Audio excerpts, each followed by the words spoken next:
যশোরবাসী ভালো করে বোঝেন, কিয়ামতের ময়দানে আল্লাহ নবীজিকে পর্যন্ত ডাক দিয়ে বলবে, হে নবী, আপনাকে আপনার উম্মত যারা আছে এদেরকে কিয়ামতের ময়দানে আমি আল্লাহ জিজ্ঞাসা করব, দুনিয়ায় কোরআন মানা হয়েছিল কিনা। একটাবার আপনি নিজের বিবেক, নিজের ব্রেন বুদ্ধি মস্তিষ্ককে একটা বারের জন্য আপনি জিজ্ঞাসা করেন, কিয়ামতের ময়দানে মালিক যদি জিজ্ঞাসা করে, বান্দা তুই আমার দুনিয়ার ময়দানে কোরআনের বিধান মেনেছিলি কিনা। ওই দিন যদি আপনি বলেন, আমি বাংলাদেশের মিনিস্টার ছিলাম, আমি বাংলাদেশের বড় বড় জায়গায় বড় বড় চেয়ারে বসেছিলাম, কোনো লাভ নেই, কোনো কিছু ওই দিন সুপারিশ কোনো কিছুই ওই দিন হবে না। এতটুকুন শুধু ছাড় পাবেন যদি আল্লাহর কোরআন বিধান মানেন। আপনি মানেননি, কিয়ামতে আপনার এসব কথা কিছু চলবে না, চলবে না। যে তার দলিল কোথায় আল্লাহ দিয়েছে? ১৫০০ বছর আগে আমার আল্লাহ পাক কোরআনে কারিমের মধ্যে নিজে ডাক দিয়ে বলতেছেন, আল্লাহ পাক বলেন, ইয়াউমা লা তামলিকু নাফসুল লিনাফসিন শাইআ ওয়াল আমরু ইয়াউমা ইযিল লিল্লাহ। বলেন আল্লাহু আকবার। আমি আপনাকে যে কথাগুলো বলবো আবেগ দিয়ে শুনবেন না, বিবেক দিয়ে শুনেন, বিবেক কাজে লাগান। আল্লাহ তাআলা বলেন, কিয়ামতের ময়দানে কারো কোনো কর্তৃত্ব, কারো কোনো নেতৃত্ব, কারো নেতাগিরি, পাওয়ারগিরি, সামসাগিরি কিছু চলবে না। কিয়ামতের ওই কঠিন ময়দানে আমি আল্লাহ পাক যাদেরকে কথা বলার অনুমতি দেব তারাই শুধু কথা বলতে পারবে, যাদেরকে সুপারিশ করার অনুমতি দেব তারাই শুধু সুপারিশ করতে পারবে। এই বাদ দিয়ে কিয়ামতের ওই ময়দানে আর কারো কোনো কর্তৃত্ব, নেতৃত্ব, পাওয়ারগিরি, নেতাগিরি কিছুই চলবে না। দুনিয়ায় যত বড় দায়িত্ব আপনি পালন করেন না কেন, এই দুনিয়ার ময়দানে আমার আল্লাহ পাক আপনাকে জমিনে পাঠিয়েছিলেন, ইন্নী জাইলুম ফিল আরদি খলিফা। জন্মের পর থেকে পরে শুনেও বোঝেও যে আল্লাহ আমাকে জমিনে পাঠিয়েছে, কি কারণে পাঠালো, এই পক্ষে যখন আপনি আলোচনা করবেন কোরআন এবং হাদিসের আলোকে, এই দেশের 5 ওয়াক্ত নামাজ পড়া মানুষগুলো মুখ বাঁকা করে নেয়। এই কথা বলেন না কেন? মন খারাপ করে, কলিজায় গিয়ে লাগে। বিশ্বাস করেন, এ দুনিয়ার কোন আলেম, এ দুনিয়ার কোন মাওলানা, দুনিয়ার কোন হাফেজ, টুপিওয়ালা আপনার শত্রু না, সবাই আপনার বন্ধু। তাদের আয়াত জানা আছে, ইয়া আইয়ুহাল্লাযিনা আমানু কু আনফুসাকুম ওয়া আহলিকুম নার। ঈমানদার যারা আছো আল্লাহ ডাকছে তাদেরকে। ৬৬ নম্বর সূরা ২৮ নম্বর পারা, ১ম নম্বর রুকুর ৬ নম্বর আয়াত সূরা তাহরিমের আল্লাহ ডাক দিয়ে বলতেছেন, ঈমানদার যারা দাবি করো, বিশ্বাসী যারা দাবি করো, আমি তোমাদেরকে বলছি নিজে জাহান্নাম থেকে বাঁচো, অধীনস্থ যারা আছে এদেরকে বাঁচাও। আপনি তো আমার একজন দিনী ভাই। আমার এই হাতে চিমটি কাটলে আমি যেমন ব্যথা অনুভব করব, আমার একজন মুসলমান ভাইয়ের গায়ে কেউ যদি হাত দেয় ওই রকম অনুভব হওয়া তো কথা। কিন্তু এদেশে নিয়ম নীতি আলাদা। আমার দিনী মুসলমান ভাই কোরআনের বিধান মানতে গিয়ে, কায়েম করতে গিয়ে মাইর খায়, কারাগারে পড়ে থাকে, আর এদিকে ও আলু পোড়া খেয়ে বেড়াচ্ছে। এ কি ভাই না জানের দুশ্মন? আরো জোরে বলে। আমার বন্ধুরা, এই দুনিয়ার ময়দানে এই ক্যাটাগরি অন্তঃকরণের মধ্যে যারা লালন পালন করে চলতেছেন, যারা অন্তঃকরণের মধ্যে তৈরি করে ফেলেছেন, আল্লাহর কোরআন বিধান মানার থেকে এই দুনিয়ার ময়দানে আপনি দূরে যদি থাকেন, কিয়ামতের ময়দানে আমার আল্লাহ তো অবশ্যই অবশ্যই আপনাকে জিজ্ঞাসা করবে। আপনি জবাব দেওয়ার মতো কোনো কায়দা, কোনো কৌশল কোনোভাবেই আপনি পারবেন না। কারণ দুনিয়ায় তো আপনি কোরআনের বিধান কেমন করে বন্ধ করে দেওয়া যায়, তুলে দেওয়া যায়, ওই চেষ্টা করেছিলেন। না পারাতে কিয়ামতের ময়দানে আপনার অবস্থাটা হয়ে যাবে এইরকম। কারণ আমরা সবাই জানি এই বাংলাদেশ ৫৬,০০০ বর্গ মাইলের এই দেশ। এই বাংলাদেশের মধ্যে আমি আলমগীর হোসেন বিপ্লবীও যদি কোনো রাষ্ট্রীয়ভাবে কোনো কিছু অমান্য করে ফেলি, কালকেই দেখবেন আমার নামে থানার মধ্যে ওয়ারেন্ট জারি হয়ে যাবে, মামলা হয়ে যাবে। কোথায় আছে এই ছেলে, জলদি করে রে খুঁজে বের করো, জলদি করে কারাগারে বরণ করো। এই দুনিয়ার ময়দানে সামান্য একটা আইন অমান্য করার কারণে কারাগার যদি আমার জায়গা হয়ে যায়, আপনি আমি তো আল্লাহর সৃষ্টি, কিয়ামতের ময়দানে আলাইসাল্লাহু বিআহকামিল হাকিমিন হিসাবে চেয়ারে বসে বিচার করার পরে যখনই দেখবে আপনি কোরআনের বিধান মানেনি, আপনি ইসলামের পক্ষে ছিলেন না, ইসলাম মানার পক্ষে পর্যন্ত কোনো পদক্ষেপ, কোনো কাজ, কোনো কর্মসূচি আপনি দুনিয়ায় করতে পারেননি, আমার আল্লাহ পাক তার জবান দিয়ে ফেরেশতাদেরকে ডাক দিয়ে বলবে, ওয়াসিকাল্লাযীনা কাফারু ইলা জাহান্নামা যুমারা। আল্লাহ ডাক দিয়ে বলবে, ফেরেশতারা এই কাফেরদের আজকে ধর, এদেরকে মাথার চুল ধরে টেনে নিয়ে যা, পা ধরে টেনে নিয়ে যা, হাঁকিয়ে হাঁকিয়ে টেনে হিসড়ে হিসড়ে জাহান্নামের দিকে ধাবিত করবে। একটা বারের জন্য আপনি চিন্তা ভাবনা করে নেন, সামান্য দুনিয়ার আইন অমান্য করলে যদি কারাগার আমার জায়গা হয়, আপনি তো এই দুনিয়ার ময়দানে মালিকের আইন অমান্য করেন, মালিকের আয়াত অস্বীকার করেন, এই দুনিয়ার ময়দানে মালিক কিছু না বললেও পরকালে ছাড়বে না। এই জন্যে আমি আপনাকে এবার একটা পথ নির্দেশনামূলক যেন আপনি বাঁচতে পারেন কিয়ামতের ময়দানে, জাহান্নাম থেকে বেঁচে আপনি যেন জান্নাতি একজন মানুষ হতে পারেন, এই দুনিয়ার ময়দান থেকেই যেন হয়, এইরকম একটা আয়াত আমি আপনার জীবনে উঠিয়ে দিয়ে যাওয়ার জন্য এই চেয়ারের মধ্যে বসেছি। একটু আমার দিকে তাকিয়ে ভালো করে আমার কথাগুলো খেয়াল করে বুঝবেন। আল্লাহ পাক বলেন, ইন্নাল্লাহা ইউহিব্বুল্লাযীনা ইউকাতিলুনা ফি সাবিলিহি। বলেন আল্লাহু আকবার। সূরা সফ 61 নম্বর সূরা, 28 নম্বর পারা, প্রথম নম্বর রুকুর 4 নম্বর আয়াত। এই জায়গার মধ্যে একটা শব্দ আছে সফাং, এই সফাংয়ের এই অংশটুকুন থেকে, এই 4 নাম্বার আয়াতের এই অংশটুকুন থেকে সূরাটার নামকরণ করা হয় সূরা সফ। আমার বন্ধুরা, আমার মেসেজ দেওয়ার বিষয় ছিল এইটা। আল্লাহ পাক বলেন, আমি তাদেরকেই তো ভালোবাসি, এই দুনিয়ার ময়দানে আমি ভালোবাসি তাদেরকে, আমার প্রিয় বান্দা তো দুনিয়ায় তারা, এই দুনিয়ার ময়দানে যারা ইউকাতিলুনা ফি সাবিলিহি, আমার রাস্তায়, আমার পথে দুনিয়ায় যারা লড়াই করে, সংগ্রাম করে। রাস্তাটা কার? আরো জোরে বলেন। এই দুনিয়ার ময়দানে যারা আল্লাহর পথে জিহাদ করে, সংগ্রাম করে, আল্লাহ পাক বলেন, কান্নাহুম বুনিয়ানুম মারসুস, আমি তাদেরকে ভালোবাসি। এই দুনিয়ার ময়দানে কোন মানুষ যদি লড়াই করতে চায়, সংগ্রাম করতে চায়, একা একা কোনোদিনও হবে না। এই জন্য পুরো মুসলিম বিশ্ব, পুরো মুসলিম জাতি আমরা কিন্তু ভাই ভাই। এই কথা বলে আমাদের পরিচয় একটাই, ওয়াকালা ইন্নানি মিনাল মুসলিমিন। আমরা মানুষদেরকে ভালোর দিকে ডাকবো, সত্যের দিকে ডাকবো। আল্লাহ বলেন, ওই মানুষটার কথার চাইতে আর কার কথা উত্তম হতে পারে? যেই মানুষটা এই দুনিয়ার ময়দানে মানুষদেরকে ভালোর দিকে ডাকে, অসতের থেকে দূরে রাখার চেষ্টা করে, জবান দিয়ে বলে, আল্লাহ আমি তো একজন মুসলমান। এই দুনিয়ার ময়দানে মুসলিম শব্দের শাব্দিক অর্থ অনেক মানুষ জানে না। গরুর গোশত খায়, মনে করে গরুর গোশত খেলেই মুসলমান হওয়া যায়, আর ওই ছোটবেলায় আগা কেটেছে এই নিয়ে মুসলমান দাবি করে।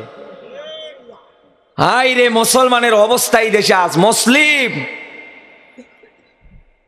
তো তাদেরকে বলা হয়, আল্লাহর বিধান যখন যেখানে যেভাবে আল্লাহ মানতে বলেছে, যেভাবে করতে বলেছে, আপনাকে সঙ্গে সঙ্গে মালিকের এই কথা, মালিকের এই আয়াতে আত্মসমর্পণ করা লাগবে, সারেন্ডার করা লাগবে। যা শুনলাম মেনে নিলাম, এক কথা বলে না কেন? আর এদেশে আমরা ডিপ জলের মতো ঘাড় বাঁকা করে থাকি। ঘাড় বাঁকা থাকুক, মরার পরে আল্লাহ নিজে সোজা করবে। আর আল্লাহ যাকে ধরবে ওর অবস্থা কিন্তু খারাপ, আমি আগেই বলেছি। আমার বন্ধুরা, এই দুনিয়ার ময়দানে মুসলিম জাতি যারা আছে এরা কিন্তু ভাই ভাই। এই দুনিয়ায় যদি তারা কোরআনের বিধান, আল্লাহর পথে লড়াই আর সংগ্রাম করতে চায়, এই দুনিয়ায় যদি এগুলো প্রতিষ্ঠিত করতে চায়, কোনোদিন একা একা সম্ভব না। এই জন্য আমাদের সবাইকে এক প্ল্যাটফর্মে দলবদ্ধভাবে হিংসা, বিদ্বেষ সব কিছু ভুলে যাওয়া লাগবে। মাত্র আমাদের পরিচয় থাকবে, আমি একজন ভাই, উনি আমার একজন ভাই। এই কথা বলেন না কেন? এই দুনিয়ার ময়দানে এই ভাই ভাই পরিচয় বহন করে যখন আপনি আল্লাহর জমিনে আল্লাহর আয়াত আল্লাহর বিধান প্রতিষ্ঠার জন্য মাঠে নেমে যাবেন, দেখবেন আমার আল্লাহ নিজে বিজয় দিয়ে দেবে। আমার আল্লাহ এই ব্যাখ্যাটাই তো দিয়েছে। হিংসা বিদ্বেষ সব কিছু ভুলে গিয়ে দুনিয়ার ময়দানে যারা দ্বীনের পথে ইসলামের পথে সংগ্রাম করে, আল্লাহ পাক বলেন এদেরকেই তো আমি আল্লাহ পাক ভালোবাসি। এখন এই জায়গার মধ্যে আমি একটা আয়াত পড়লাম, আয়াতের মধ্যে একটা মাঝখানের অংশের মধ্যে আমার আল্লাহ তথ্য দিয়েছে কি, ইউকাতিলুনা ফি সাবিলিহি। অনেকে আমরা জানলাম যে আল্লাহর পথে লড়াই হবে, সংগ্রাম হবে। ও যশোরবাসী, এই দুনিয়ার ময়দানে কাদের বিরুদ্ধে লড়াই হবে, কাদের বিরুদ্ধে সংগ্রাম হবে জানার দরকার নেই। মাইক একদম বাজে না, আছে সাউন্ড না, আছে ইকো। এমনি আমি অসুস্থ মানুষ, অ্যান্টিবায়োটিক খেয়ে মেয়ে আমার শরীর চলছে না, মাইক নিয়ে এসেছি। সাউন্ড বাড়ায় দাও। আমার বন্ধুরা, এ ভাই এখন এরকম থাকুন, আর বলাবলির দরকার নেই। আমার বন্ধুরা, মনের মধ্যে প্রশ্ন জাগতে পারে এই দুনিয়ার ময়দানে আমরা কাদের বিরুদ্ধে লড়াই করব, কাদের বিরুদ্ধে সংগ্রাম করব। এইবার আমি আপনাকে আয়াত বলছি, বাড়িতে গিয়ে কিন্তু গীবত করবেন তা কিন্তু হবে না। এই জায়গার মধ্যে থেকে আপনি খাতা কলমে নোট করে নিয়ে বাড়ি চলে যাবেন, বাড়ি গিয়ে মেলাবেন। ইউকাতিলুনা ফি সাবিলিল্লাহ, ইউকাতিলুনা ফি সাবিলি হবে কাদের বিরুদ্ধে? এই দুনিয়ার ময়দানে এই ব্যাখ্যাটা আমার আল্লাহ পাক সূরা তাহরিমের 9 নাম্বার আয়াতে অনেক আগেই সুন্দর করে ব্যাখ্যা করে দিয়েছে। আমার আল্লাহ ডাক দিচ্ছেন, ইয়া আইয়ুহান নবী। ডেকেছেন কাকে? এই দুনিয়ার ময়দানে নবীজিকে আল্লাহ ডাক দিয়ে বলেছিলেন, হে নবী আপনাকে বলছি। এখন এই জায়গার মধ্যে একটা শব্দ, একটা প্রশ্ন রয়ে যায়, নবীজি কিন্তু এখন দুনিয়ায় বেঁচে নেই, আছে? আরো জোরে বলেন। নবীজি দুনিয়ায় বেঁচে নেই, কিন্তু নবীজির উপরে নাজিলকৃত কিতাব বিসমিল্লাহর বা থেকে শুরু করে সূরা নাসের সিন পর্যন্ত যে ওহীগুলো আমার আল্লাহ পাক নবীজির উপরে করেছিলেন সব কিন্তু আজও রয়ে গিয়েছে। এখান থেকে এইটাই প্রমাণ হয় বিশ্ব নবী মুহাম্মাদুর রাসূলুল্লাহ সাল্লাল্লাহু আলাইহি ওয়াসাল্লামকে যে আল্লাহ ডাক দিয়ে কর্মসূচি দিয়েছিলেন, তার জন্য যদি এটা মানা ফরজ হয়ে যায়, তামাম দুনিয়ার যত মানুষ কিয়ামত পর্যন্ত আসবে, ও যদি দাবি করে যে আমি নবীজির উম্মত, তাহলে ওকেও ফরজ হিসাবেই মেনে নেওয়া লাগবে। কারণ কোরআনের বিধান মানা কি? আরো জোরে বলেন। কোরআনের বিধান মানা ফরজ। যশোরবাসী, নবীজিকে আল্লাহ ডাক দিয়ে বলতেছেন, হে নবী, এক নম্বরে এই দুনিয়ার ময়দানে লড়াই হবে, সংগ্রাম হবে। জাহিদিল কুফার, দুনিয়ায় যারা কাফের। এই যে কাফ, ফা আর র, ভালো করে বোঝেন, শব্দটা দাঁড়াচ্ছে কুফর, অস্বীকারী, মিথ্যা প্রতিপন্নকারী। এই দুনিয়ার ময়দানে কোরআনে কারিমের আয়াত যারা অস্বীকার করে এদেরকে বলা হয় কাফের। এদেরকে কি বলা হয়? ওয়াল্লাযীনা কাফারু ওয়া কাযযাবু বিআয়াতিনা, ওয়াল্লাযী, অতঃপর যারা কাযযাবু অস্বীকার করে বিআয়াতিনা, এখানে আয়াত মানে চিহ্ন, নিদর্শন। এই দুনিয়ার ময়দানে যারা চিহ্ন, নিদর্শন, আয়াত এইগুলো অস্বীকার করে, নবীজিকে আল্লাহ ডাক দিয়ে বলছেন, হে নবী আপনার প্রথম নাম্বার লড়াই হবে তাদের বিরুদ্ধে যারা কাফের। এখন আমাদের অনেকের মনে প্রশ্ন, সেই জন্মের পর থেকে আমরা শুনে আসতেছি এই আমাদের এই বাংলাদেশের মধ্যে 96% মুসলমান, কথা বলেন না কেন? হাতে গোনা মাত্র 4% অন্য ধর্মের লোক। এর ভিতরে হিন্দু আছে, এর ভিতরে খ্রিস্টান আছে, এর ভিতরে মারমা আছে, ত্রিপুরা আছে, গারো আছে, সাঁওতাল আছে। পাহাড়ি যে এলাকাগুলো আছে, যান আপনি বিভিন্ন জায়গা ঘুরে ঘুরে দেখেন, ওরা ওই জায়গাগুলোর মধ্যে সুন্দর করে দলবদ্ধভাবে বসবাস করে আছে। এই যে 4% অন্য ধর্মের লোকেরা, কোন দিন তো আসলো না যে আমাদের তাফসীর মাহফিল, কোরআনের মাহফিল অমুক জায়গায় হবে, আলোচক আসবেন অমুক অমুক, আমরা বন্ধ করে দেব। কথা বলেন না কেন? কোন খ্রিস্টান বলে, কোন বৌদ্ধ বলে, কোন সাঁওতাল বলে, কোন হিন্দু বেটা বলে, বলে কারা? আরো জোরে বলে। এইটাই তো আমি বোঝাতে চাই আপনাকে। এই দুনিয়ার ময়দানে অনেকে বলে হুজুর আমরা তো মুসলমান, কাদের বিরুদ্ধে লড়াই করব, কাদের বিরুদ্ধে সংগ্রাম করব? আপনি আন্দাজে জিহাদের ওয়াজ করেন, আন্দাজে বলেন যে আপনি মাঠে নামেন, আন্দাজে বলেন যে আপনি লড়াই করেন, তো করব কাদের বিরুদ্ধে? লোক পাচ্ছেন না, আমি আজকে দেখিয়ে দিয়ে যাচ্ছি। জন্মের পর থেকে একটা আয়াত আমরা আমাদের কর্ণকহরের মধ্যে শুনতে পাচ্ছি, সূরা হামিম সেজদার 26 নম্বর আয়াত। সেই জন্মের পর থেকে আমাদের কর্ণকহরে বাজতেছে। আলেম ওলামারা মাহফিলে আসার পরে জন্মের পর থেকে এই আয়াতগুলো তেলাওয়াত করে করে আমাদের কর্ণকহরের মধ্যে বাজিয়ে যায়। আমরা অনেক মানুষ আছি শোনার পরেও না শোনার ভান করি, কেউ আবার একটু মনোযোগ দিয়ে শোনার চেষ্টা করি।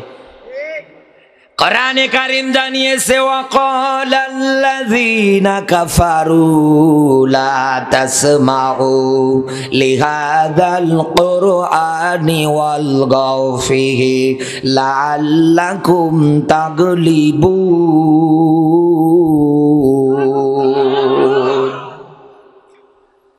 41 নম্বর সূরা, সূরা হামিম সেজদা 24 নম্বর পারা, 4 নম্বর পৃষ্ঠা, 4 নম্বর রুকুর 26 নম্বর আয়াত। এই জায়গার মধ্যে আল্লাহ শব্দগুলো ব্যবহার করেছেন, দেখেন ওয়াকালাল্লাযীনা কাফারু। হে নবী, এই দুনিয়ার ময়দানে কাফের যারা হবে ওদের স্বভাব আপনি দেখবেন, যেখানেই আপনি কোরআন প্রচার করতে যান না কেন, বলতে যান না কেন, ওই জায়গাগুলোর মধ্যেই ওরা মারামারি বাজিয়ে দেবে, ওই জায়গাতে ওরা হট্টগোল তৈরি করবে, মানুষ যেন কোরআন বুঝতে না পারে।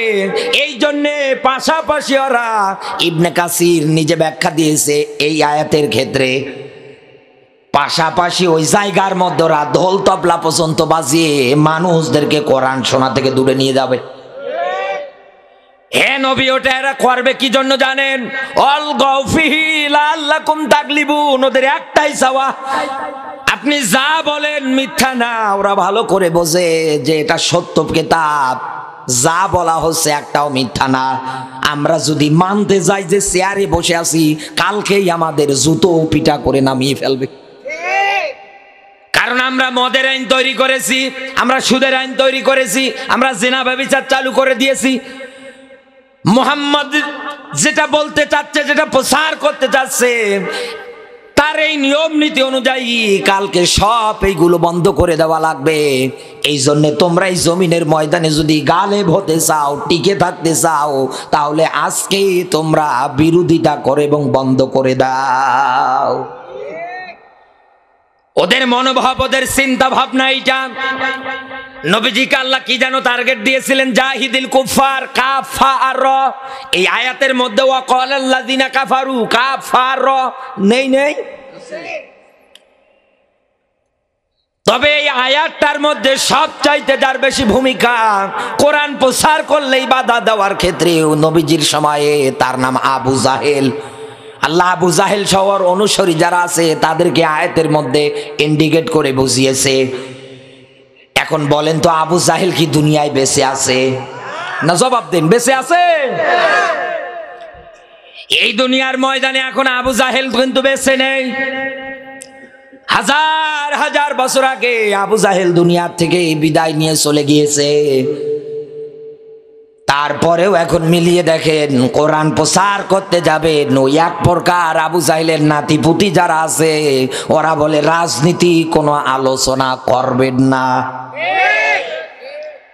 আরে ভাই, আল্লাহর কোরআন বলছে তিবিয়ানাল লিকুল্লি শাই, সব কিছুর সমাধান এই কোরআন দেবে।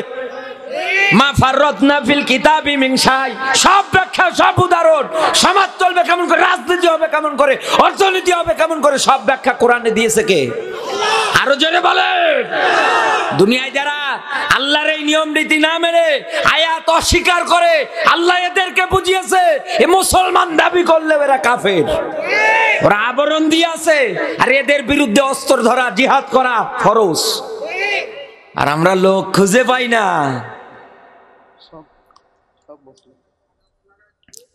এই দুনিয়ার ময়দানে কোরআনের ব্যাখ্যা করতে গেলে, কোরআন প্রচার করতে গেলে যারা বাধা দেয় এই বাংলাদেশের মধ্যে, তারা সব চাইতে বেশিগুলোই মুসলমান।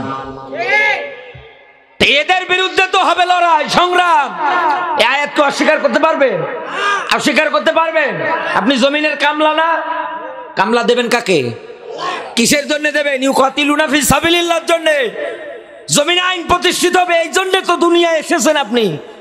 ইল্লা লিয়াবুদুনি, ইবাদত বলতে নামাজ রোজা যেরকম ফরজ, সম্পত্তি টাকা পয়সা আপনার নিসাব পরিমাণের হয়ে গেলে হজ করা যেরকম আপনার উপরে ফরজ হয়ে যায়, এটা যেমন ফরজ, আল্লাহর জমিনে আল্লাহর দ্বীন কায়েম করা এটাও ফরজ। আর এটা আমরা অনেকে আউট সাবজেক্ট বানিয়ে ফেলেছি। হ্যাঁ, এ করার দরকার নেই, এ করতে গিয়ে কত মাওলানা মূল্য গো, কত লোক এসে ভয় দেখায়। হ্যাঁ, এসব বলে কি করবেন, কি দরকার এসব বলার? এসব বলিয়েন না। আপনি অনেক কেসা কাহিনী আছে, কত সুর দেখেন না, কানে হাত দিয়ে টানছে, ইয়ে বাবা কি টানছে, ওইভাবে ওয়াজ করে। তা না, মাঝে মাঝে দেখি আপনি আমাদের ডাইরেক্ট বলে ফেলেন। না, আমি ডাইরেক্ট কোনো কথা কাউকে বলি না। কোরআন এবং হাদিসের আলোকে আমি আপনাকে বলছি, এই আয়াত আপনি অস্বীকার করতে পারেন না যদি আপনি মুসলমান হন। আপনাকে মেনে নেওয়া লাগবে, এবং তাদের সঙ্গে কোনো আত্মীয়তার সম্পর্ক পর্যন্ত আপনার করা যাবে না। আর আমরা গলা ধরা মিল বানিয়েছি। আমার বন্ধুরা, ইতিহাস ভুলে গেলে কিন্তু চলবে না। আমরা সূরা আহজাবের 40 নম্বর আয়াত পড়ে পড়ে দলিল দেই, মা কানা মুহাম্মাদুন আবা আহাদিম মির রিজালিকুম। এই আয়াত পড়ে পড়ে দলিল দেই কাদের বিরুদ্ধে? পঞ্চগড় জেলার মধ্যে যারা কাদিয়ানি আছে, এই কাদিয়ানিদের বিরুদ্ধে এই আয়াত পড়ে পড়ে আমরা দলিল দেই যে এই দুনিয়ার ময়দানে কাদিয়ানি যারা হয়, নবীজিকে যারা শেষ নবী মানে না, ওরা কাফের। এক কথা বলেন না কেন? এই দুনিয়ার ময়দানে কাদিয়ানিরা কাফের কেন? বিশ্ব নবী মুহাম্মাদুর রাসূলুল্লাহ সাল্লাল্লাহু আলাইহি ওয়াসাল্লামকে তারা শুধু শেষ নবী মানে না, খাতামান নাবিয়্যিন। এতটুকুন শব্দ না মানার কারণে কাদিয়ানিরা যদি কাফের হয়ে যায়, তামাম দুনিয়ার আলেম ওলামাগুলো যদি এক বাক্যে ফতোয়া দেয় ওরা কাফের। কারণ আমি নিজে ওদের এলাকার ভিতর দিয়ে যখন গাড়ি নিয়ে আসতেছিলাম, দেখেছি ওরা কত সুন্দর মার্ক করে তৈরি করেছে। পঞ্চগড় জেলায় দিনের বেলা বালাবালি মাহফিল করার পরে গাড়ি নিয়ে আমি আসতেছিলাম, দেখলাম মেইন গেট ওই জায়গায় সিসি ক্যামেরা। ভিতরে যখন এই ঢুকি দেখি শুধু সিসি ক্যামেরা, প্রত্যেকটা বাড়ি প্রত্যেকটা জায়গায়। নিরাপত্তার জন্য ওরা সিসি ক্যামেরা ব্যবহার করে করে রেখে দিয়েছে, না জানি কখন কোন দিয়ে অ্যাটাক হয়ে যায়। এবং প্রত্যেকটা বাড়ির যে গেট আছে ওই গেটগুলোর মধ্যে নাম দিয়েছে গোলাম আহমদ কাদিয়ানি বাড়ি। এইরকম করে করে ওরা নাম সুন্দর করে লিখে দিয়েছে। ও যশোরের মুসলমানেরা, এক বাক্যে আপনি ফতোয়া দিয়ে দেন কাদিয়ানিরা কাফের।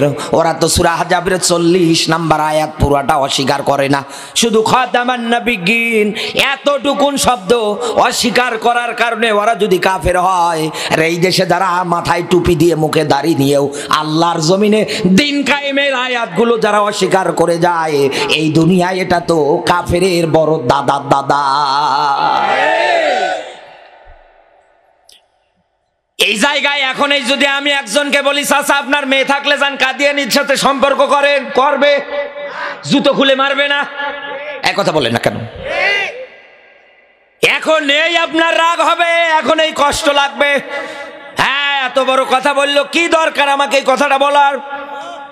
আরে ভাই, আমি আপনাকে এই কারণে বললাম, কাদিয়ানিরা যদি সামান্য একটা আয়াত এর কিঞ্চিত পরিমাণ অংশ অস্বীকার করার কারণে কাফের হয়, ওদের সঙ্গে যদি কেউ আত্মীয়তার সম্পর্ক না রাখে, আর এই দুনিয়ায় যারা মুসলমানের মতো পরিচয় বহন করে করে যারা কোরআনের আয়াতই মানে না, অস্বীকার করে, কোরআনের আয়াত থেকে কথা বললেই বলে, এই দেশটা উল্টো পাল্টা হয়ে গিয়েছে।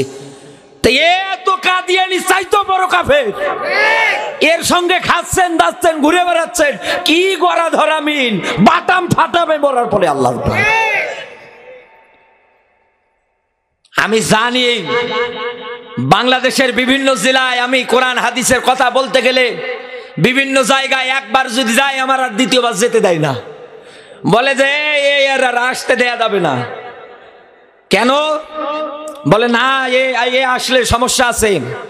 নভেম্বর মাসে মাহফিলে গিয়েছিলাম ওই আমাদের ওদিকে লালমনিরহাটের কালীগঞ্জে, চেয়ারম্যান সাহেব বসে আছে পাশে, আলোচনা করেছি কোরআন হাদিস আলোকে, শেষে বদবাকি 4টা মাহফিল পরবর্তীতে ছিল, একটা তো আর যাইত দেয়নি, আমার সব বন্ধ করে দিল। আমার বন্ধুরা, জাতির কাছে আমার একটাই মেসেজ, একটাই আবেদন করে যাচ্ছি, দুনিয়ায় যতদিন বাঁচেন মোনাজাত করেন না নামাজ শেষে সূরা বাকারার 201 নম্বর আয়াত দিয়ে, রব্বানা আতিনা ফিদ দুনিয়া হাসানা ওয়া ফিল আখিরাতি হাসানা ওয়া কিনা আযাবান নার। এভাবে আমরা বলি না আল্লাহর কাছে, যে আল্লাহ আমাকে দুনিয়ার কল্যাণ দাও, আখিরাতের কল্যাণ দাও, অকিনা আযাবান নার, জাহান্নাম থেকে বাঁচাও। দুনিয়ায় যদি জাহান্নাম থেকে বাঁচতে চান অবশ্যই আল্লাহর দ্বীন কায়েমের পক্ষেই থাকা লাগবে। এর বিকল্প ভাবে কোনো দিন আপনি জাহান্নাম থেকে বাঁচতে পারছেন না, পারবেনও না। আর আমরা এই দেশে আজ এগুলোর বিরুদ্ধে লেগে গিয়েছি, বিড়ি খায় আর দিন পার করে যায়, কোনো চিন্তা নেই, কোনো ভাবনা নেই। আমার বন্ধুরা, বিশ্ব নবীকে আল্লাহ ডাক দিয়ে বলতেছেন, হ্যাঁ নবী, আপনাকে বলছি দুনিয়ায় কাফের যারা হবে ওদের প্রতি কঠোর হবেন, ওদের সঙ্গে আপনার কোনো আপোষ নেই, ওদের বিরুদ্ধে আপনার জিহাদ হবে, সংগ্রাম হবে। এই দুনিয়ায় আজ যারা মুসলমান পরিচয় দিয়ে কোরআনের আয়াতগুলো একটার পর একটা অস্বীকার করে যায়, কোরআনের আয়াতগুলো যারা বাস্তবায়ন করতে দেয় না, অথচ এরাই দেখবেন টিভির পর্দায় যখন আসি তখন বলে 5 ওয়াক্ত নামাজ পড়ে, মাঝে মাঝে তাহাজ্জুদও পড়ে, দেখেন না মাঝে মাঝে কাবার গিলাফও ধরে গিয়ে কান্না করে, মাঝে মাঝে হজও করে, উমরাও যায়, টকশোতে বসে বসে লাফায়, এরকম হাজারো বক্তব্য একটার পর একটা দিয়ে যায়। যশোরবাসী যতই নামাজ পড়েন, যতই রোজা রাখেন না কেন, যতই আপনি এই দুনিয়ার ময়দানে কাবার গিলাফ ধরে কান্না করেন না কেন, আল্লাহর জমিনে আল্লাহর দ্বীন আর ইসলাম প্রতিষ্ঠার জন্য আপনার যদি কোনো পদক্ষেপ না থাকে, আপনার যদি কোনো চিন্তা না থাকে, এক বাক্যেই বুঝে নেবেন সবগুলো বিফলে চলে যাবে। সূরা মুহাম্মদের আয়াতে আল্লাহ নিজে ব্যাখ্যা দিয়েছেন, আদাল্লা আমালুহুম। আল্লাহ পাক বলেন, এই দুনিয়ার ময়দানে যারা আমার রাস্তায় কাজ করতে গিয়ে বাধা দেয়, এই দুনিয়ায় যারা ভালো কাজ করতে গিয়ে বাধা দেয়, দিন প্রতিষ্ঠার জন্য দুনিয়ায় যারা বাধা দেয়, এক কথায় কোরআনের বিধান প্রতিষ্ঠার জন্য যারা বাধা দেয়, এই কোরআনের আয়াত বলতে গিয়ে যারা বাধা দেয়, আল্লাহর পথে চলতে গিয়ে যারা বাধা দেয়, আল্লাহ পাক বলেন সব আমল আমি আল্লাহ নিজে নষ্ট করে দেই। আমার মালিক যদি আপনার জীবনের আমল নষ্ট করে দেয়, কাবার গিলাফ ধরে যতই কান্না করেন, ওখানে মারাও যদি যান তাও তো জান্নাত পাবেন না। এত ব্যাখ্যা এত সুন্দর করে বলার পরেও যদি আপনি না বোঝেন, তারপরেও গিয়ে যদি তাদের পা ধরে কান্না করেন, তাদের পা ধরে বসে বসে পড়ে থাকেন, আমি মনে করছি এই দুনিয়ায় আপনার চাইতে কপাল পোড়া, আপনার চাইতে হতভাগা দুনিয়ায় আর একটাও নেই। আপনার অবস্থা হয়ে গিয়েছে এই যে একটা লোকের মতন, শুক্রবারে মসজিদের মধ্যে খতিব সাহেব চমৎকার সুরে কোরআন এবং হাদিস থেকে আলোচনা করতেছিলেন। আলোচনা করতে করতে মসজিদের বারান্দায় একটা গরু এসে হাজির। মুসল্লি যারা আছে গরু দেখার পর পরে চিন্তা করছে, যদি আমার ঢিস ঢুস গুতো মতো মেরে দেয়, কোমর মোমর যা আছে সব ভেঙে চুরমার হয়ে যাবে। যে যার যার মতো উঠে দৌড়াচ্ছে। ইমাম সাহেবের নজরে যখন গিয়েছে, সাইডে মাইক্রোফোন ছিল, নেয়ার পরে মাইকে বলছে, এলাকাবাসী এই গরুটা কার, জলদি করে এসে নিয়ে যান। যদি লাফালাফি শুরু করে দেয় ব্যাপক ক্ষয়ক্ষতি হওয়ার সম্ভাবনা আছে। একটা লোক দৌড় দিয়ে আসার পরে ডাক দিয়ে বলে, ইমাম সাহেব দাঁড়ান, এই সামান্য গরু এসেছে তাই মাইক হাতে নিয়ে পুরো এলাকা জানাচ্ছেন অমুকের গরু। আমি আপনার কাছে প্রশ্ন রাখতে চাই, আপনি তো একজন জ্ঞানী মানুষ। বলে হ্যাঁ, জ্ঞানীর জন্যই তো আমি আজকে এই জায়গায় ইমামের আসনে। বলে আমি আপনার কাছে প্রশ্ন রাখতেছি, আমার এই গরুটাকে কি আল্লাহ কোনো জ্ঞান বুদ্ধি বিবেক দিয়েছে? বলে না, গরু ছাগলকে তো আল্লাহ কোনো জ্ঞান বুদ্ধি বিবেক, কোনো ভালো মন্দ কোনোটাই দেয়নি। তাহলে গরুটা এসেছে আপনি রাখছেন কেন? ইমাম সাহেবকে আবার ডাক দিয়ে বলছে, দেখেন, মানুষকে আল্লাহ জ্ঞান বুদ্ধি বিবেক সব কিছু দিয়েছে, তার ভিতরে আমি একজন। 5 বার করে মসজিদের মাইকে আজান হয়, মুয়াজ্জিন আজান দেয়, জোরে জোরে আজান দেয়, আমার কানের মধ্যে আসে। আমি তো আজান শোনার পরেও তো বুঝি যে মসজিদে যাওয়া লাগবে। আমারও কি একদিন দেখেছেন এই মসজিদের কোনো আশেপাশে বারান্দায়? ডাক দিয়ে বলে, গরু বোঝে না তাই এসেছে, আর আমার বিবেক আছে, আমি আসি না। এই দুনিয়ার ময়দানে হাজারো মানুষকে এরকম আপনি আল্লাহর পথে, দ্বীনের পথে, ইসলামের পথে নিয়ম নীতি মেনে চলার ক্ষেত্রে ডাকবেন। ও বন্ধু, দেখবেন ওই লোকটার মতোই ফতোয়া দেবে। তুমি যতই ডাকো, যতই কিছু করো না কেন, আমি তোমার ডাকে সাড়া দেব না, তোমার ডাকে যাব না। আল্লাহ বলে উলাইকা কাল আনআম বাল হুমা দল। এই দুনিয়ার ময়দানে ভালো মন্দের জ্ঞান থাকার পরেও যারা কাজে লাগায় না, আল্লাহ পাক বলেন ও মানুষে না, ওটা সার পাওলা জানোয়ার চাইতে খারাপ। রাস্তা দিয়ে হেঁটে যাচ্ছেন, মনে করেন যে লাউখালির এই বাজার দিয়ে, হঠাৎ একটা কুকুর আসার পরে আপনার গায়ের সঙ্গে, জামার সঙ্গে শুধু টাচ লেগেছে। কোনো একটা জায়গায় আপনি যাচ্ছিলেন, দৌড় দিয়ে এবার বাড়ি আসবেন যে কুকুর একটা অপবিত্র প্রাণী, কুকুর নাপাক একটা প্রাণী। এক দৌড়ে বাড়ি চলে আসবেন, আসার পরে জামাটা পরিষ্কার করে ফেলবেন, এমনকি নিজেও গোসল করতেও পারেন। নিজে পরিষ্কার হওয়ার পরে আবার বের হয়ে সুন্দর করে চলে যাচ্ছেন। এই দুনিয়ার ময়দানে কুকুরকে এতটা ঘৃণা করেন, কিন্তু আপনি মানুষ, আশরাফুল মাখলুকাত, এই জমিনের ময়দানে ভালো কাজ আপনার কাছে যদি ভালো না লাগে, খারাপ কাজ আপনার কাছে যদি খারাপ না লাগে, চোখ দিয়ে দেখার পরেও যদি আপনি ডিসিশন নিতে না পারেন, কান দিয়ে শোনার পরেও যদি আপনি এই দুনিয়ায় ভালো মন্দ কোনটা গ্রহণ করতে না পারেন, আল্লাহ পাক বলেন ওটা চার পাওয়ালা জানোয়ারের চাইতেও খারাপ।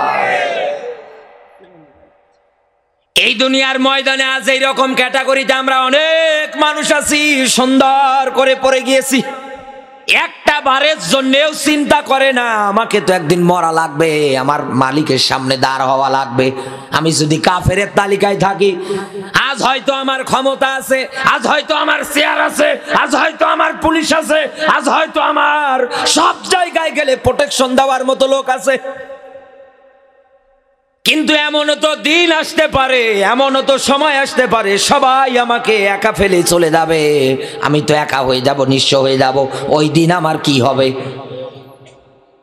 এমনকি আমার চোখ পর্যন্ত বন্ধ হয়ে গেলে মালিক যদি আমাকে সামনে দাঁড়িয়ে জিজ্ঞাসা করে, দুনিয়ায় তোকে জীবন দিয়েছিলাম, তুই কেমনে কাটিয়ে আসলি বল, বলার মতো, অ্যান্সার দেওয়ার মতো তো কোনো কায়দা নেই। এই দুনিয়ার ময়দানে মানুষ যদি কোরআন পড়ার ক্ষেত্রে কোরআনের এই শব্দগুলো নিয়ে একটু চিন্তা ভাবনা করত, এই দুনিয়ায় কোনোদিন ইসলামের বিরুদ্ধে অবস্থান করত না। আমার বন্ধুরা, তাহলে 1 নাম্বার ইউকাতিলুনা ফি সাবিলিহি, লড়াই হবে, সংগ্রাম হবে যারা কাফের। কাফের কি মুসলমানের মধ্যে না? মুসলমানের মধ্যেই যারা কোরআন প্রতিষ্ঠায় বাধা দেয়, কোরআনের আয়াত যারা অস্বীকার করে, বুঝবেন ওটা কাফের। এটাই দলিল। 2 নাম্বার পয়েন্টটা এবার শুনে নেন। এই দুনিয়ার ময়দানে আমার আল্লাহ পাক নবীজিকে 2 নাম্বার পয়েন্ট দিয়ে ব্যাখ্যা দিয়েছে, ওয়াল মুনাফিকিন। এই দুনিয়ায় যারা মুনাফিক, দুনিয়ায় যারা, আরো জোরে বলে, সূরা ফাতির 35 নম্বর সূরার 32 নম্বর আয়াত, ভালো করে মনে রাখেন। এই দুনিয়ার ময়দানে আমরা সবাই পরিচয় দেই যে আমরা মুসলমান, আমরা ভাই ভাই। আমার আল্লাহ পাক মুসলিম জাতিকে 3 ভাগে বিভক্ত করেছেন। তার ভিতরে একটা পয়েন্ট আমি আপনাকে বলছি, মুসলিম জাতি কিন্তু 3 ভাগে বিভক্ত। 1 নম্বরে নিজেরাই নিজেদের উপরে জুলুম করে। এক কথা বলেন না কেন? বিশ্বাস না হয় আয়াত বের করে এখনই দেখেন। 2 নম্বরে মুসলিম জাতির মধ্যে আর একটা ভাগ আছে, ওরা মাঝামাঝি থাকতে ভালোবাসে। 3 নম্বরে আর একটা ভাগ আছে, এই জমিনের ময়দানে সত্যের পক্ষে ঝান্ডা নিয়ে তরবারি নিয়ে টিকে থাকতে গিয়ে জীবন পর্যন্ত তারা বিলিয়ে দেওয়ার জন্য রাজি আছে। 1 নম্বরে নিজেরাই নিজেদের উপরে জুলুম করে, 2 নম্বর মাঝামাঝি অবস্থানকারী, 3 নম্বরে এই দুনিয়ায় ভালো কাজের জন্য তারা জীবন পর্যন্ত বিলিয়ে দিতে চাইবে, বিলিয়ে পর্যন্ত দেবে। মুসলমানের ভিতরে 3 ভাগ অবস্থান করে। যেহেতু মুনাফিক শব্দটা এসেছে, এই দুনিয়ার ময়দানে মুনাফিক তো তারা সুবিধাবাদ আর জিন্দাবাদ, যেদিকে টাকা, যেদিকে বিরিয়ানি ওইদিকে দৌড়। বিরিয়ানির দিকেও আয়াত আছে, খাবারের পরে মিষ্টি খাওয়া সুন্নত, খা জম্মের খাওয়া খা। নবীজির হাদিস কি সুন্দর আমল করে যাচ্ছে। ওই নবী তো জবান দিয়ে বলেছিলেন, এই জমিনের ময়দানে আল্লাহর জমিন, আল্লাহর দ্বীন প্রতিষ্ঠা করার জন্য অস্ত্র ধরা পর্যন্ত ফরজ। এইটার কথা বলবেন তখন রাগ করে, মন খারাপ করে।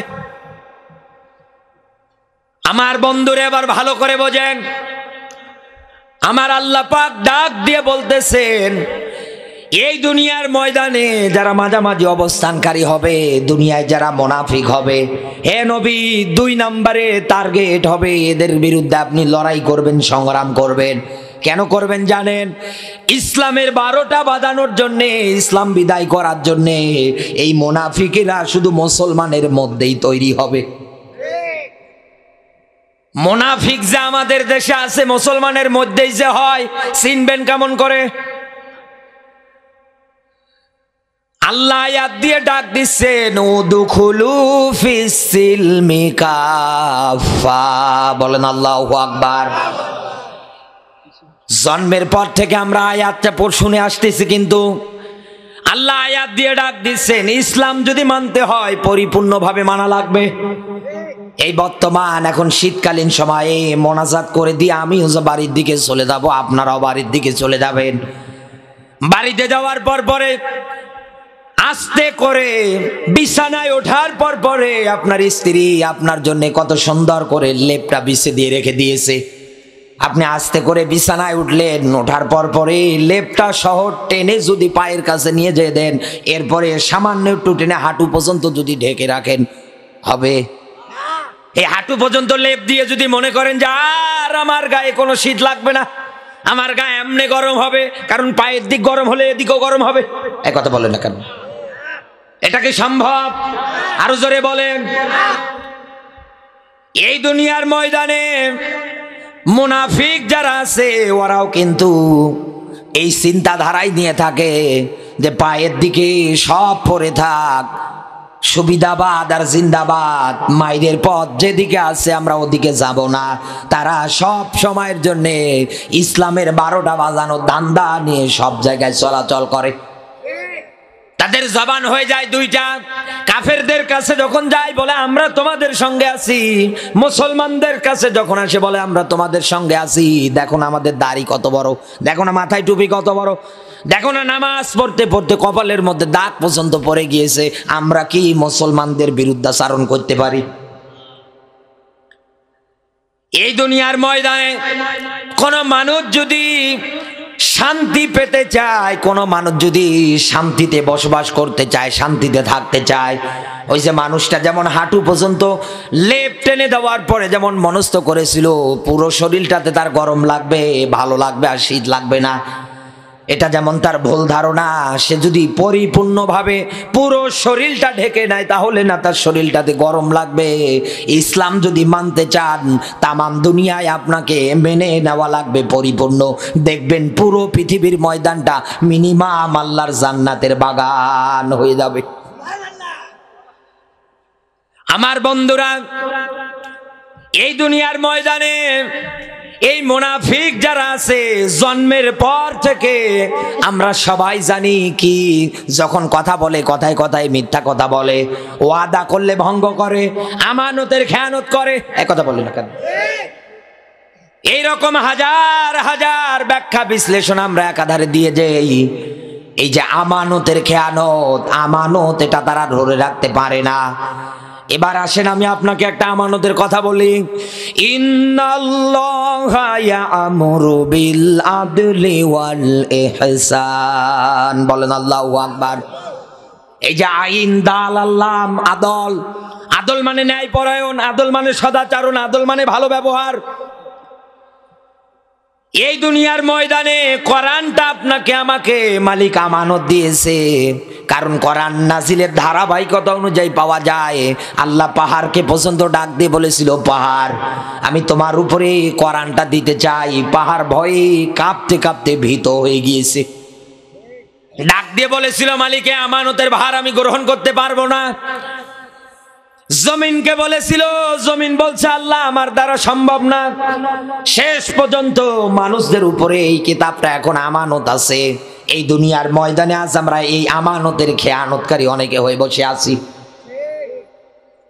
আমরা আজও এই দুনিয়ার ময়দানে আল্লাহর এই নাজিলকৃত কিতাবের সঙ্গে আমানতদারিটা ঠিক রাখতে পারিনি এইভাবে। এবার আমি আপনাকে ব্যাখ্যা দিচ্ছি, ভালো করে বোঝেন। এক নম্বরে যে আইন, দাল, আল্লাম, এই আদল শব্দটা নিয়ে বলছে। এক নম্বরে দুনিয়ায় কোনো মানুষ যদি আদল করতে চায়, প্রশ্ন থাকবে আদল করবো কার সঙ্গে? দুনিয়ায় কোনো মানুষ যদি আদল করতে চায় অবশ্যই অবশ্যই বিসমিল্লাহর বা থেকে শুরু করে সূরা নাসের সিন পর্যন্ত আল্লাহ যা দিয়েছে সবগুলোর সঙ্গে ওকে আদল করা লাগবে। কোরআনের আয়াত যখন যেখানে যেভাবে ওইভাবেই মেনে নেওয়া লাগবে। আল্লাহ আদেশ দিয়েছে, ফাকুম বাইনান নাসি বিল হক, সত্য বিচার কর। বিচার করলে, রায় দিলে, আমার এই ফুরকান নামক সংবিধান থেকে রায় দাও, ফয়সালা দিয়ে দাও। আজ আমরা রায় দেওয়ার ক্ষেত্রে নিজের মন গড়া একাধিক হাজারো রায় দিয়ে যায়, যার কারণে এই দেশে আজ হাজারো অবিচার হয়, যার কারণে এই দেশের হাজারো মানুষেরা বিচার পায় না। বিচার হয়ে যায় এরকম। কিছুদিন আগে নেটে দেখেছিলাম এক ধর্ষণের বিচার করছে এক চেয়ারম্যান সাহেব বসে, পাবনা বেড়ায়। 100 বার কান ধরে উঠবোস করিয়েছে, 5টা জুতোর বাড়ি দিয়েছে, আর 1000 টাকা জরিমানা করেছে। এই নাকি ধর্ষণের বিচার। অথচ এই দুনিয়ায় আল্লাহর কোরআনের কিতাবের নিয়ম নীতি যদি প্রতিষ্ঠিত থাকতো, কোরআন জানিয়েছে, ইসলাম জানিয়েছে, ও যদি বিবাহিত অবস্থায় জেনাবা বিচারে লিপ্ত হয়, মাটিতে গর্ত খনন করে ওকে পুঁতে ফেলো, এরপরে পাথর মেরে দুনিয়া থেকে বিদায় করো। অবিবাহিত অবস্থায় কেউ যদি জেনাবা বিচার করে ফেলে, মেয়েটা ডাল দাও, ওরে 100 বেতারাকে হাত মারো, মিডিয়া দিয়ে প্রচার করে সারা বিশ্বকে দেখিয়ে দাও জেনাবা বিচারের বিচার হচ্ছে। এদেশের যুবকরা ধর্ষণের নাম মুখে আনতে বন্ধ হয়ে যাবে। এদেশে এখন সর্বোচ্চ বিচার যেটা মৃত্যুদণ্ড, তারপরেও তো এই দেশে ধর্ষণ কমে না। তারপরেও তো এই দেশের 80 বছরের বুড়ি মহিলা পর্যন্ত রক্ষা পায় না, পাবে না। আপনি যতদিন না কোরআনের বিধান, কোরআনের নিয়ম নীতি, ইসলামী নিয়ম কানুন প্রতিষ্ঠিত না করবেন, ততদিন এই দুনিয়ার ময়দানে শান্তি তো দূরে থাক, তামাম দুনিয়ায় দাউ দাউ করে এরকম হাজারো অশান্তি দেখতে পারবেন। আপনাকে এই দুনিয়ায় আল্লাহর কিতাব মেনে নেওয়া লাগবে, কারণ আল্লাহ পাক বলেন, মাইশাতাং দঙ্কা, দুনিয়ায় যারা কোরআন মানবে না তাদের জীবনে আমি আঁটো করে দেব, দুনিয়ায় আমি ওরা শান্তিতে থাকতে দেব না। আমার বন্ধুরা, 2 নম্বরে এই দুনিয়ার ময়দানে আদল হবে বিশ্বনবী মুহাম্মদুর রাসূলুল্লাহর সঙ্গে। আল্লাহর নবীর 40 থেকে 63 এই 23 বছর যদি আপনি নবীজিকে রাসূলুল্লাহ মেনে নিতে চান, অবশ্যই 40 থেকে 63 এই 23 বছর মেনে নেওয়া লাগবে। কারণ এই 23 বছরে তিনি নসরুল্লাহ ছিলেন। এই 23 বছর মিলে তার পুরো মিশন ছিল, তার চেষ্টা প্রচেষ্টা একটাই ছিল, আল্লাহর জমিনে আল্লাহর বিধান কেমন করে কায়েম করা যায়। কোরআনে কারীম জানিয়েছে ওয়ানযির আশিরাতাকাল আকরাবিন।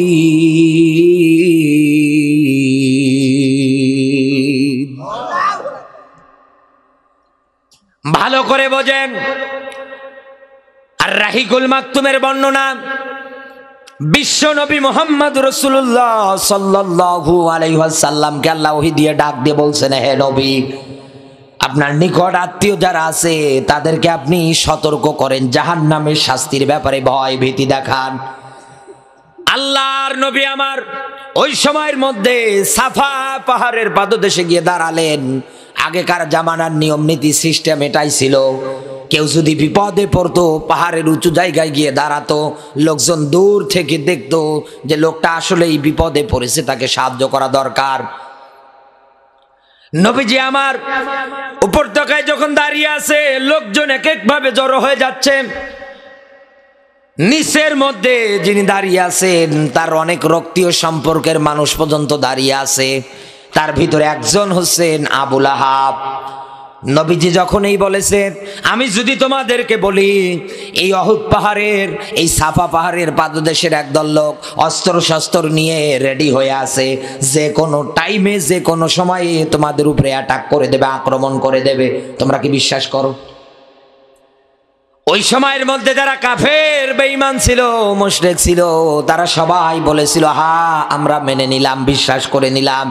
কারণ জন্মের পর থেকে আজ পর্যন্ত তোমার আচরণে কোনোদিন আমরা 2 নাম্বারই পাইনি। তুমি আমানতের কোনোদিন খেয়ানত করো না, তুমি কোনো মিথ্যা কথা পর্যন্ত আজ পর্যন্ত বলনি। আমরা এক বাক্যে তোমার কথাটা মেনে নিয়ে নিলাম। বিশ্ব নবী মুহাম্মদুর রাসূলুল্লাহ সাল্লাল্লাহু আলাইহি ওয়াসাল্লাম এবার যখন ঘোষণা দিয়ে দিলেন, আমি আল্লাহর পক্ষ থেকে একজন রাসূল, আল্লাহর পক্ষ থেকে একজন নবী, আমি তোমাদেরকে এসেছি জাহান্নামের শাস্তির ব্যাপারে ভয় দেখাতে, জাহান্নাম থেকে বাঁচাতে। নিজের রক্তীয় সম্পর্কিত মানুষটা পাথর হাতে নিয়ে নবীজির দিকে ছুঁড়ে মারলেন। আমার আল্লাহ বরদাস্ত করলেন না। এই লোকটাকে ইতিহাসে এমন নিকৃষ্ট মরণ দিয়েছে, প্লেগ রোগ। শেষ পর্যন্ত ওর বাড়ির আত্মীয় যারা আছে, আহাল বর্ডার যারা আছে, ওকে বাড়ির থেকে বের করে জঙ্গলে ফালিয়ে দিয়ে আসলো। নাম তার আবু লাহাব। জানাজাও হয়নি, কেউ গোসলও দেয়নি, জঙ্গলের মধ্যে পচতে পচতে মারা গিয়েছে। ইতিহাস সাক্ষী আছে, এই দুনিয়ার ময়দানে আজও যারা আল্লাহর কোরআনের সঙ্গে আদল করতে পারে না, নবীজির সঙ্গে যারা আদল করতে পারে না, এই দুনিয়ার ময়দানে যারা বিধান মোতাবেক কাজ করতে পারে না, শুনে রাখে না, আবু লাহাবকে কিন্তু আল্লাহ ছাড় দিয়েছিল, কিন্তু ছেড়ে দেয়নি। কুকুর শিয়ালে ওর লাশ খেয়েছে। আল্লাহ না করুক এইরকম দিন আপনার কপালেও আসে কিনা। এই জন্য আমি আপনাকে হেদায়েতের দিকে ডাকছি, আপনি হেদায়েতের পথে ফিরে আসেন। আপনি আজও সময় আছে, দিন আর ইসলামী নিয়ম নীতিটা মেনে নেন, সুন্দর করে মেনে নেন, দিনের পথে ইসলামের পথে ফিরে আসেন। বিশ্ব নবী আমার এই দুনিয়ার ময়দানে সব ক্ষেত্রে সব জায়গার মধ্যে আদর্শবান ছিলেন। তার আদর্শটা আজ আমাদের থেকে হারিয়ে গিয়েছে। নবীর উম্মত দাবি করে, অথচ নবীজির কোনো আদর্শ জীবনে পাওয়া যায় না। দুনিয়ায় কোনো মানুষ যদি নবীজির আদর্শ অনুযায়ী আদল করে চলতে চায়, নবীজির জীবন জিন্দেগি অনুসরণ করে করে যদি চলতে চায়, নবীজি যে কায়দায় চলেছে, যেভাবে কথাবার্তা বলেছে, যেভাবে জীবন জিন্দেগি চালিয়েছে, নবীজি এই জীবন জিন্দেগি চালাতে গিয়ে 82 বার ডাইরেক্ট ইনডাইরেক্ট মারার টার্গেটে পর্যন্ত পড়েছিলেন। নামাজে সেজদায় তো কাফেরেরা মরা উঠে নারী ভুঁড়ি নিয়ে গিয়ে চাপিয়ে দিত। আবু জাহেল প্রস্তুতি নিয়ে আসে, দলবলের সঙ্গে পরামর্শ করার পরে আব্দুল্লাহর বেটা মোহাম্মদ সেজদায় যখন এই যাবে, উপর থেকে পাথর আমি নিচের দিকে ফালিয়ে দেব, মাথার মধ্যে পড়ে যাবে, থেতলিয়ে মাথাটা শেষ হয়ে যাবে। এই পরিকল্পনা এরকম হাজারো পরিকল্পনা বিশ্বনবীকে ঘিরে দুনিয়ার থেকে বিদায় করে দেওয়ার জন্যে, তাদের ষড়যন্ত্র, তাদের চিন্তা যে একটাই, তারা এই দুনিয়ার ময়দান থেকে আল্লাহর নবী মুহাম্মদুর রাসূলুল্লাহকে বিদায় করে দেবে। এই দুনিয়ায় কোনো মানুষ যদি বিশ্ব নবীর জীবনটা সুন্দরভাবে অনুসরণ করে নিতে পারে, আপনিও মিলিয়ে দেখবেন এই মানুষটাও কিন্তু শান্তিতে থাকতে পারে না। যেখানেই যাক না কেন তাকেও দেখবেন ওই রকম আক্রমণ করার জন্য লোকজন রেডি হয়ে আছে। তার মানে আপনি এক বাক্যে বুঝে নেবেন, এই দুনিয়ার ময়দানে এই মানুষটা নবীজির জীবনী সুন্দর করে অনুসরণ করে যাচ্ছে, নবীর জীবন সে আদল করে ফেলেছে। 3 নম্বরে আপনার আদল হবে এই দুনিয়ার ময়দানে মানুষের সঙ্গে আপনার এই হাত দিয়ে, আপনার এই জবান দিয়ে, আপনার এই মাথা দিয়ে, আপনার এই পা দিয়ে, কোনো অঙ্গ প্রত্যঙ্গ দিয়ে যেন মানুষের কোনো ক্ষতি না হয়।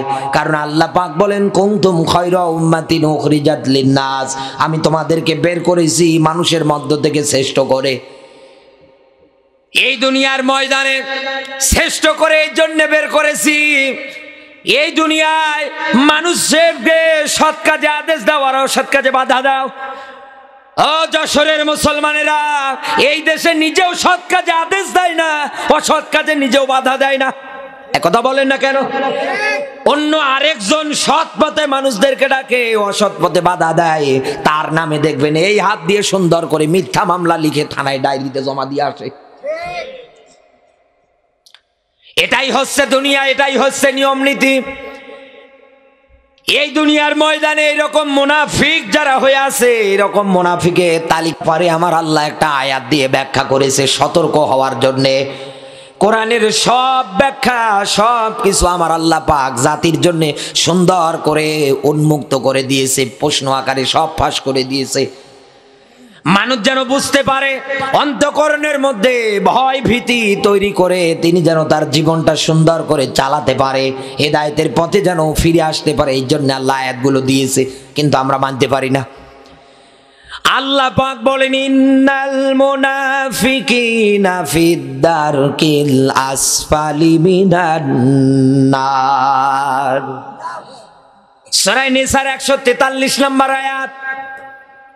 আল্লাহ তাআলা ডাক দিয়ে বলতেছেন, হে নবী, এই দুনিয়ার ময়দানে যারা মাঝামাঝি অবস্থানকারী হবে, যারা মুনাফিক হবে, হে নবী, ওরা যদি মারা যায় ওদেরকে আমি জাহান্নামের একেবারে নিচে রাখবো।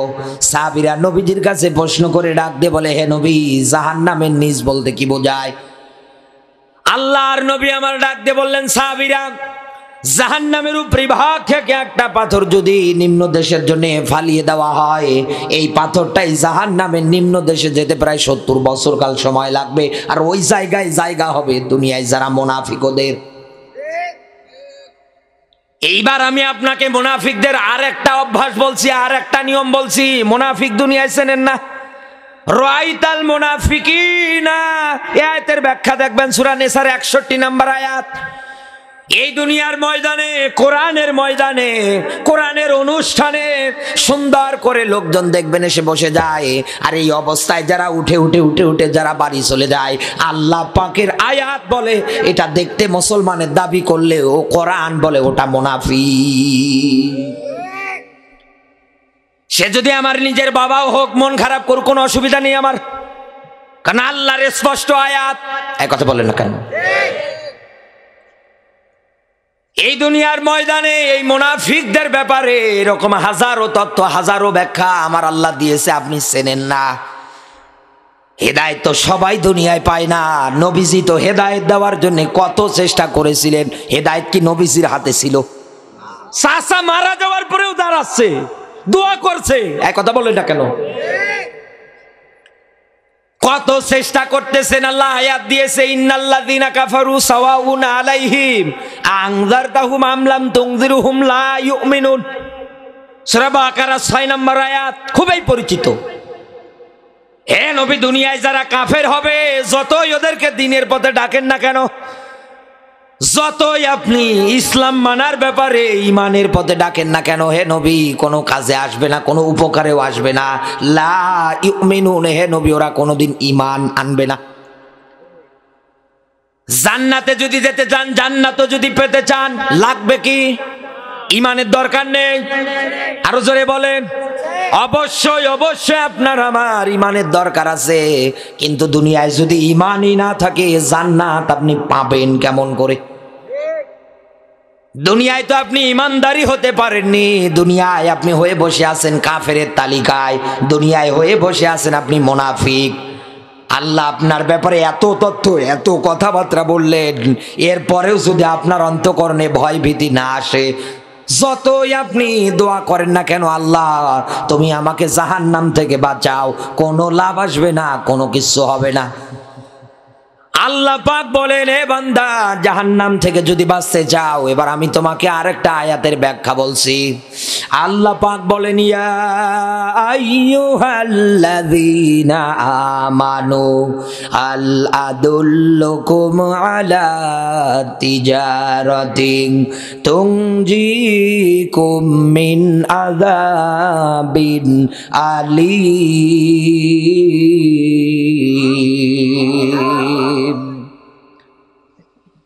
আমার আল্লাহ ডাক দিচ্ছেন, ইমানদার যারা আছে তোমাদেরকে বলছি, এই দুনিয়ার ময়দানে আমি তোমাদের কাছে একটা ব্যবসার সন্ধান দিতে চাই। ব্যবসার সন্ধান দিচ্ছে কে? আরো জোরে বলেন। এই ব্যবসা করলে পরে বিনিময় হিসাবে আমি আল্লাহ তোমাদেরকে দেব।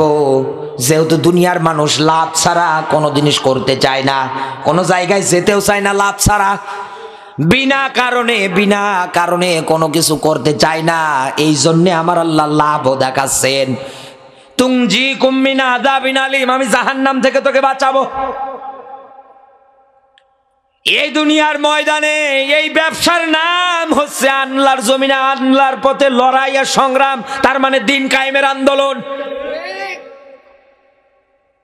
আর এই পথের কর্মী এই দুনিয়ার ময়দানে যারা হয়, এক আল্লাহ বাদ দিয়ে আর কাউকে তারা ভয় করে না, পরোয়া করে না, কারণ তাদের ভালো করে জানা আছে জীবন যদি এখনই চলে যায়, আল্লাহর আয়াত ওয়ালা তাকুলু লিমা ইউকতালু ফি সাবিলিল্লাহি, বলেন না আল্লাহু আকবার। আল্লাহ তাআলা বলেন, আমার রাস্তায় চলতে গিয়ে যদি মারা যায়, আমার রাস্তায় ব্যবসা করতে গিয়ে আয়াত মেনে নিয়ে যদি চলতে গিয়ে মারা যায়, ও তো শহীদ, ও তো মরে না, ও তো জিন্দা থাকে। তোমরা উপলব্ধি করতে পারো না? বিশ্ব নবী জানিয়েছেন, এই দুনিয়ার ময়দানে কোন মানুষ যদি কাফের বেঈমানদের সঙ্গে লড়াই করতে গিয়ে, সংগ্রাম করতে গিয়ে দ্বীন আর ইসলামটাকে এগিয়ে নিয়ে যেতে এই দুনিয়ার ময়দানে এসে যদি নিহত হয়ে যায় দ্বীনের পথে, আল্লাহ পাক বলেন তাকে শাহাদতের মর্যাদা দিয়ে বরণ করে নেন। নবীজি বলেন, আমার আল্লাহ পাক তার জন্য কিছু পুরস্কার রেখে দিয়েছেন। এক নাম্বার পুরস্কার, এই মানুষটার রক্তের ফোঁটা জমিনে পড়ার আগেই আমার আল্লাহ পাক তার জীবনের অপরাধ মাফ করে দেয়। দুই নাম্বারে, হাসরের কঠিন মুসিবতের ময়দান থেকে আমার আল্লাহ পাকে তাকে রেহাই দিয়ে দেয়। তিন নাম্বারে, তার কোনো হিসাব নিকাশ হবে না। কেন হবে না? হিসাব নিকাশ কেন হবে না? এই যে এই লোকটা বসে আছেন, এনার যদি একটা ছেলে থাকে, ভালো করে বোঝেন, এনার যদি একটা ছেলে থাকে, ছেলেটাকে যদি মাদ্রাসায় ভর্তি করিয়ে দেয়, ইনি যদি বলে, বাবা আমার ওসিয়ত, তোমাকে অবশ্যই হাফেজ হতে হবে, আমি মারা গেলে আমার জানাজা তোমারই পড়ালো লাগবে, এটা আমার আবদার তোমার কাছে, অবশ্যই তোমাকে পূরণ করা লাগবে। এখন হাফেজ তো এই পানির বোতল খেয়ে হয় না, একথা বলেন না কেন? অনেক মানুষ বলে মাদ্রাসায় জঙ্গি তৈরি হয়, তুই একদিনও থাকতে পারবি না, এসে দেখ কি হয় এই জায়গায়। এই শীতের দিনে কত সুন্দর করে বক্স খাটের মধ্যে ঘুমায়, কত তোষবের উপরে। আর এই হাফেজিয়া মাদ্রাসার এই ছোট ছোট বাচ্চাগুলো ফ্লোরের মধ্যে ঘুমায়, সামান্য একটা কম্বল বিছিয়ে। কত কষ্ট করে দিন পার করতে হয়, আমি নিজেও পড়েছিলাম, আমি জানি। এই দুনিয়ার ময়দানে এনার ওসিয়ত ওই বাচ্চাটার প্রতি, বাবা তোকে হাফেজ হওয়া লাগবে, আর হাফেজ হতে গেলে, আলেম হতে গেলে, মাওলানা হতে গেলে কষ্ট স্বীকার করা লাগবে। কারণ কষ্ট ছাড়া কোনো কিছু দুনিয়ায় আপনি অর্জন করতে পারবেন না। কষ্টের পরে যিনি সুখ রেখেছেন তিনি হচ্ছেন আমার আল্লাহ। এই দুনিয়ার ময়দানে মালিক ডাক দিয়ে বলছেন, এমনি এমনি জবান দিয়ে বলো, ইন্নাল্লাযীনা ক্বালু রাব্বুনাল্লাহ। কুরবান ভাই বলল না, যারা জবান দিয়ে বলে আমার রব আল্লাহ, অতীতের ইতিহাস মিলিয়ে দেখো, যারা বলেছিল আমার রব আল্লাহ, তারা মাইর খেয়েছে, তারা রক্তাক্ত হয়েছে, তারা জমিনের ময়দানে উত্তপ্ত মরুভূমির মধ্যে তাদেরকে শায়িত করে দিয়েছে, কাউকে বর্ষা মেরে, কাউকে তীর মেরে দুনিয়ার থেকে বিদায় করে দিয়েছে। তারা তো কষ্ট স্বীকার করেছে। আর এই কষ্ট স্বীকার যারা এইভাবে দুনিয়ার ময়দানে রবকে পাওয়ার জন্যে করতে শুরু করে দেয়, আল্লাহ পাক বলেন ফাসাউফা ইউহাসাবু হিসাবা ইয়াসিরা, কিয়ামতের দিন আমি আল্লাহ ওদের কোনো হিসাব নেব না। ফাম্মা মান উতিয়া কিতাবাহু বিয়ামিনিহি, এখানে হাফেজ আলেম থাকলে জিজ্ঞাসা করে দেখেন, কিয়ামতের ওই ময়দানে আমল নামা আমার আল্লাহ পাক ডান হাতের মধ্যে প্রদান করে দিয়ে দেবে। একটা বারের জন্য আপনি চিন্তা করে দেখেন, এই দুনিয়ার ময়দানে এমনি কি তারা হাসতে হাসতে ফাঁসির দড়িটা গলায় নেয়, এমনি কি হাসতে হাসতে জীবন পর্যন্ত বিলিয়ে দেয়। আমির হামজা ভাই একটা কথা বলতেছিলেন, কার যেন ফাঁসি যা হয়েছিল, তখন ওই সময় কারাগারে যাওয়ার পর ওনার কাছে একজন বর্ণনা করতেছিলেন, 3 ঘন্টা মাত্র হাতে সময়, এরপরে লোকটার ফাঁসি হয়ে যাবে। 2 ঘন্টা ধরে লোকটা ঘুমাচ্ছে, কোনো চিন্তা নেই। 1 ঘন্টা পর ওঠার পরে সুন্দর করে গোসল উজু করার পরে নিজে এবার সুন্দর রেডি হয়ে গেল নামাজ পড়ার পরে। একটা মানুষ মাত্র 3 ঘন্টা বাঁচবে, তার তো চিন্তা হওয়া দরকার ছিল যে আমি আর 3 ঘন্টা আছি এই দুনিয়ার আলো বাতাসে। না, তিনি ঘুমাচ্ছে। এখন এই যদি এই জায়গায় আপনাকে আমাকে বলে, বেটা তোর হাতে আর মাত্র 1 ঘন্টা সময়, কে কোন দিকে দৌড়াবে তার কোনো দিক ঠিকানা নেই, আর উনি ঘুমাচ্ছে। এমনি তো ঘুমায় না, আল্লাহ তাখাফু ওয়ালা তাহজানু আয়াত কি পড়েন না? এই দুনিয়ার ময়দানে আল্লাহ পাক বলেন যে আমার পথে টিকে থাকে, ওর মরণের সময় উপস্থিত হয়ে গেলে ফেরেশতারা নাজিল হয়, এসে সান্ত্বনা দেয়, আল্লাহর বান্দা তোর কোনো ভয় নেই, তোর কোনো চিন্তা নেই। ওয়াবশিরু বিল জান্নাতিল্লাতি, ওই জান্নাতের সুসংবাদ গ্রহণ কর যেটা আল্লাহ তোকে দেওয়ার জন্য ওয়াদা করেছে। সুবহানাল্লাহ বলতে পারেন না? এই দুনিয়ার ময়দানে এই জন্যই তো দিনের কর্মীরা ভয় পায় না, ওরা পিছু হটে আসে না। নবীজি বলেন আর একটা পুরস্কার আছে শহীদদের জন্য স্পেশাল ভাবেই, কিয়ামতের ময়দানে আল্লাহ আদর করে ডাক দিবেন, ও আমার শহীদ যারা বান্দা আছো, দুনিয়ার ময়দানে নিজের স্ত্রীর মায়া, সন্তানের মায়া, মা বাবার মায়া সব কিছু ত্যাগ করে যারা আমার জমিনে দিনটা প্রতিষ্ঠিত করার জন্য, আমার বিধান প্রতিষ্ঠার জন্য জীবন পর্যন্ত বিলিয়ে দিয়ে এসেছো, আমি আল্লাহ পাক আজকে তোমাদেরকে অফার দিচ্ছি, তোমাদের আহাল বর্ডার মেম্বার থেকে 70 জন মানুষের জন্য আমার কাছে আজকে সুপারিশ করো, আমি আল্লাহ পাক আজকে তোমাদের সুপারিশ গ্রহণ করে নেব। শহীদ শব্দের অর্থ হচ্ছে সাক্ষী। শহীদ শব্দের অর্থ কি? আরো জোরে বলেন। এই দুনিয়ার ময়দানে জাহান্নাম থেকে যদি আপনি বাঁচতে চান, ও বন্ধু, একটাই মাত্র পথ, একটাই মাত্র মত, একটাই মাত্র কোরআনের বিধান। এই জমিনের ময়দানে অবশ্যই অবশ্যই আল্লাহর বিধান কায়েমের জন্য আপনাকে প্রচেষ্টা চালানোই লাগবে, যে দিক দিয়ে হয় হোক। এগুলো আজ না করার কারণে, এইগুলো থেকে পিছে সরে আসার কারণে কাফের বেঈমান যারা আছে এই দুনিয়ার ময়দানে, মুসলমানেরা আজ এই কোরআনটাকে পিছনে ফেলিয়ে দেওয়ার কারণে, এই কোরআনের বিধান থেকে মুখ ফিরে নেওয়ার কারণে কাফের বেঈমান যারা আছে ওরা নিজের মন মতো জীবন জিন্দেগি সুন্দর করে বানাচ্ছে। আরে ভাই, ওরা মারা গেলে তো বিনা হিসাবে জাহান্নামে যাবেই, কিন্তু আপনি মুসলমান জাহান্নামে যাবেন না, একটু হিসাব নিকাশ করে তো যাওয়া দরকার।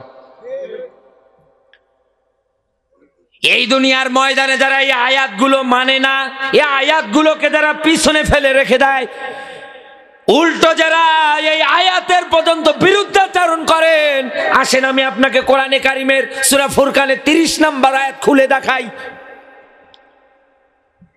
বড় আশা নিয়ে আসেন, আপনি আশেকের রাসূল দাবি করে আছেন, আওলাদের রাসূল দাবি করে আছেন, নবীজিকে এত মোহাব্বত করেন, এত ভালোবাসেন, এত ধরনের কথাবার্তা আপনি বলছেন, নবীর ভালোবাসা দেখাতে গিয়ে গিয়ে মাঝে মাঝে আপনি বাঁশ বেবে পর্যন্ত দাঁড়াচ্ছেন।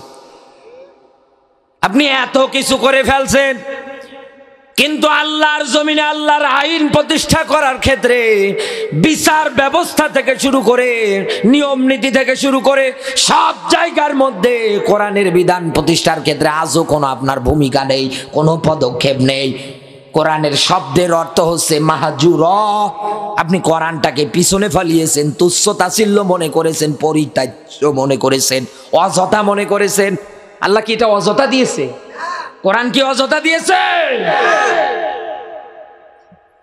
এই দুনিয়ায় যারা অযথা মনে রেখেছিলেন এই কোরআনটা, কিয়ামতের ময়দানে ওই নবী আবার আপনার বিরুদ্ধে আল্লাহর আদালতে মামলা দায়ের করবে। মামলার 1 নাম্বার কাতারে, আসামির কাতারের মধ্যে থাকবে যারা আল্লাহর নাজিলকৃত কিতাব পাওয়ার পরেও বিচার ফায়সালা, দেশ পরিচালনার কাজে যারা ব্যয় করে না। কোরআনে কারীম জানিয়েছে, ওয়ামাল্লাম ইয়াহকুম বিমা আনজালাল্লাহু ফাউলাইকা হুমুল কাফিরুন।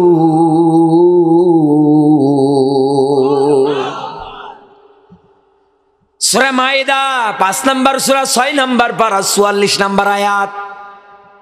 পর পর 3 জায়গায় 3 অর্থে এসেছে কাফের, জালেম, ফাসেক। আল্লাহ পাক বলেন এই দুনিয়ার ময়দানে যারা আমার কোরআন দিয়ে দেশ চালায় না, পরিচালনা করে না, বিচার করে না, আইন কানুন নিয়ম নীতি সব যারা মাইনাস করে দেয় ওরা কাফের। আয়াত প্রথমে কি ছিল? জাহিদিল কুফার, লড়াই হবে। এরপরে এরা জালেম, এরপরে এরা ফাসেক। পর পর এই দুনিয়ার ময়দানে আপনাকে দেখেই মনে হচ্ছে আল্লাহ আয়াত দিয়েছি, এখনো মুসলমানের ভেষ ধরে বসে আছেন। ওই ছোটবেলায় ছোট্ট বাচ্চা, মাঝে মাঝে আমার জীবনের উদাহরণ আমি দেই, যখন ছোট ছিলাম মাছ ধরার খুব ইচ্ছে, শখ আমার। একটু পানি হলে এই শয়তান যে কিছু পেলেই মাঠের মধ্যে নিয়ে দৌড় দিতাম। ছোট ছোট এলাকায় কি বলে, দাঁড়কে মাছ বলে না, খুব যে লাফায়। হ্যাঁ, একটু পানি হলেই যারা কি সুন্দর করে দেখবেন লাফালাফি শুরু করে দেয়। আমার এলাকায় বলে দাঁড়কা মাছ, পুঁটি মাছ। এই ধরার জন্য বের হতাম। তো যাইতে দেখতাম গর্তযুক্ত জায়গায় মাগুরের পোনার মতো মনে হয়, নাম তার ব্যাঙ্গের বাচ্চা, হাত দিয়ে উঠিয়ে নিয়ে বাড়ি আসতাম। আসার পরে মার হাতে দিতাম, বলতাম দেখো আমি মাগুরের বাচ্চা ধরে নিয়ে এসেছি। মা বল ধর, একটাও তো এগুলো মাগুরের বাচ্চা, সব ব্যাঙ্গের বাচ্চা। আমার এত বলছে, আমার বিশ্বাস হচ্ছে না। না, এ যে হবেই মাগুরের বাচ্চা, দেখো না। মা বোঝাচ্ছে বেটা না এগুলো মাগুরের বাচ্চা না ব্যাঙ্গের বাচ্চা, আমি বুঝতেছি না। আমার এবার বোঝাচ্ছে, শোন এর 1টা 2টা 3টা 4টা করে ডিগিতে নিয়ে ছেড়ে দে, পুকুরে ছেড়ে দে, পুষ্কুনিতে ছেড়ে দে, দেখবি কিছুদিন পরে এর পা বের হবে, এর লম্বা হবে। মাগুর তো বাবা এরকম হওয়ার কথা না। মাঝে মাঝে দেখছি ওই জমি বাড়িতে গিয়ে আবার দেখছি আসলে তো আমি যা ধরেছিলাম এ তো সব ব্যাঙ হচ্ছে, একটাও তো মাগুরের বাচ্চা নাই। এই দেশের এরকম হাজারো মানুষ মুসলমানের ভিতরে কাফের, বেঈমান, মুনাফিকের আবরণ দিয়ে দিয়ে বসে আছে। এই কথা বলে না কেন? এদেরকে চিহ্নিত করে রাখেন, এরা আমাদের ইসলামের সবচাইতে বড় দুশমন। এরা চায় না এই জমিনে আল্লাহর বিধান কায়েম হোক। দুনিয়ায় যারা চায় না আল্লাহর কিতাবের বিরুদ্ধাচরণ করে, কিয়ামতের ময়দানে 1 নম্বরে নবীজি ওদের বিরুদ্ধে আগে মামলা করবে। দুই নম্বরে যারা মা বাবা বসে আছেন, সন্তান জন্ম শুধু দিয়েই যায়। মাঝে মাঝে বিভিন্ন জায়গায় গিয়ে বসে বসে গল্প করছে, কি জানলা আমারে 3টা ছেলে দিয়েছে। কি করে? বলে একটা গান শিখছে, আর একটা বলে রাজমিস্ত্রির হালতে আছে, আরেকটা বলে ইঞ্জিনিয়ারিতে আছে। বলে একটারও কি মক্তবে দিলে কোরআন পড়ার জন্য? বলে না। এই দুনিয়ার ময়দানে এরকম যত নিয়ম নীতি আপনি শিক্ষা দেন, কোনো লাভ হবে না যদি কোরআনের জ্ঞান শিক্ষা না দেন। আপনি কোরআনের জ্ঞান যদি আপনার সন্তানকে শিক্ষা না দেন, আপনার সন্তান কান ধরে আপনাকে বিদ্যা বয়সে বৃদ্ধাশ্রমে জায়গা করে দেবে। আপনাকে যাওয়াই লাগবে যদি কোরআন শিক্ষা না দেন, কারণ ও তো চিনবে না। মায়ের সঙ্গে কিভাবে কথা বলবো এই কোরআনে ব্যাখ্যা আছে, বাবার সঙ্গে আচরণ হবে কোরআনে ব্যাখ্যা আছে। কওলান কারিমা, সম্মানজনক শব্দ ব্যবহার কর। যখন কথা বলবি মাথাটা নিচু করে নম্র ভদ্রভাবে মা বাবার সঙ্গে আচরণ কর, কথাবার্তা বল। এদেশের হাজারো সন্তানের আছে শুধু মা বাবা কোরআন শিক্ষা না দেওয়ার কারণে চোখ রাঙিয়ে কথা বলে, বাবার গায়ে পর্যন্ত হাত ওঠায়, কথা বলে না কেন? আর এগুলো বলতে গেলে বলে মৌলবীরা রাজাকার, অথচ বাঁচাতে চায়, মৌলবী রাজাকার হয়ে গেল। আমার বন্ধুরা ভালো করে বুঝবেন, 3 নম্বরে এই দুনিয়ার ময়দানে যারা শিক্ষা ব্যবস্থার মধ্যে সিলেবাস আকারে 1 থেকে মাস্টার্স পর্যন্ত কোরআনে কারিমের জ্ঞানগুলো কম্পোচারি করে দেয় না। কারণ কোরআনের জ্ঞান প্রত্যেকটা মানুষের অর্জন করা ফরজ। অবশ্যই আপনাকে ফরজ এই বিধানটা মেনে নেওয়াই লাগবে, শেখাই লাগবে আপনাকে। এই কারণে আপনি শিখবেন। আল্লাহ পাক বলেন, এই দুনিয়ার ময়দানে যারা ইমানদার হয়, যারা মুত্তাকি হয়, যারা আল্লাহওয়ালা মানুষ হয়ে যায়, দুনিয়ার ময়দানে যারা কোরআনের জ্ঞান অর্জন করতে শুরু করে দেয়, কারণ এই কোরআনের মধ্যে যত কথা আছে সব কথাগুলো কার? আল্লাহ। জোরে বলেন। এই দুনিয়ার ময়দানে কোন মানুষ যদি এই কোরআনের জ্ঞান অর্জন করার পরে ওই অনুযায়ী যদি আমল করতে শুরু করে দেয়, এই দুনিয়ার ময়দানে ওর পরিচয় হয়ে যায় ও একজন ইমানদার। আল্লাহ পাক এই ইমানদারদের ব্যাপারে নিজে ব্যাখ্যা দিচ্ছেন। আল্লাহ পাক বলেন, ইউখরিজুহুম মিনাল যুলুমাতি ইলান নূর। বলেন আল্লাহু আকবার। আল্লাহ তাআলা বলেন, এই দুনিয়ার ময়দানে যারা ইমানদার হয়, এদের অভিভাবক, এদের বন্ধু একজন, তিনি কে? আরো জোরে বলেন। আল্লাহ আমার কেমন বন্ধু? এই জায়গার মধ্যে যারা বসে আছেন, মাইকের আওয়াজ যাদের কানে যায়, জিজ্ঞাসা গিয়ে করবেন জীবনে এমন এমন অপরাধ আছে, আজকেই যদি মায়ের কাছে গিয়ে বলে, মা বলবে তোরে আমার জন্ম দেওয়াই ভুল হয়েছে। বাবার কাছে গিয়ে যদি বলে এই অপরাধ, বাবা বলবে বেটা তুই বাড়িতে থাকিস না, তুই আমার চোখের সামনে থেকে দূর হয়ে যা। ভাই বোন যারা আছে সবাই কিন্তু রক্তের যারা আছে সবাই অপরাধের কথা শুনলে সব কিছু ছিন্ন করে ফেলবে। ও যশোরের মুসলমানেরা, আমার আল্লাহ পাক আপনার জীবনের অপরাধগুলো কত কত দয়াময় দেখেন। তিনি আপনার জীবনের অপরাধগুলো সাত্তার নামের ওসিলায় গোপন করে দিয়েছে, ঢেকে দিয়েছে আবরণ দিয়ে, দুনিয়ার মানুষ জানতে পারে না যতক্ষণ আপনি অন্যের কাছে গিয়ে না বলেন। সুবহানাল্লাহ বলতে পারেন না?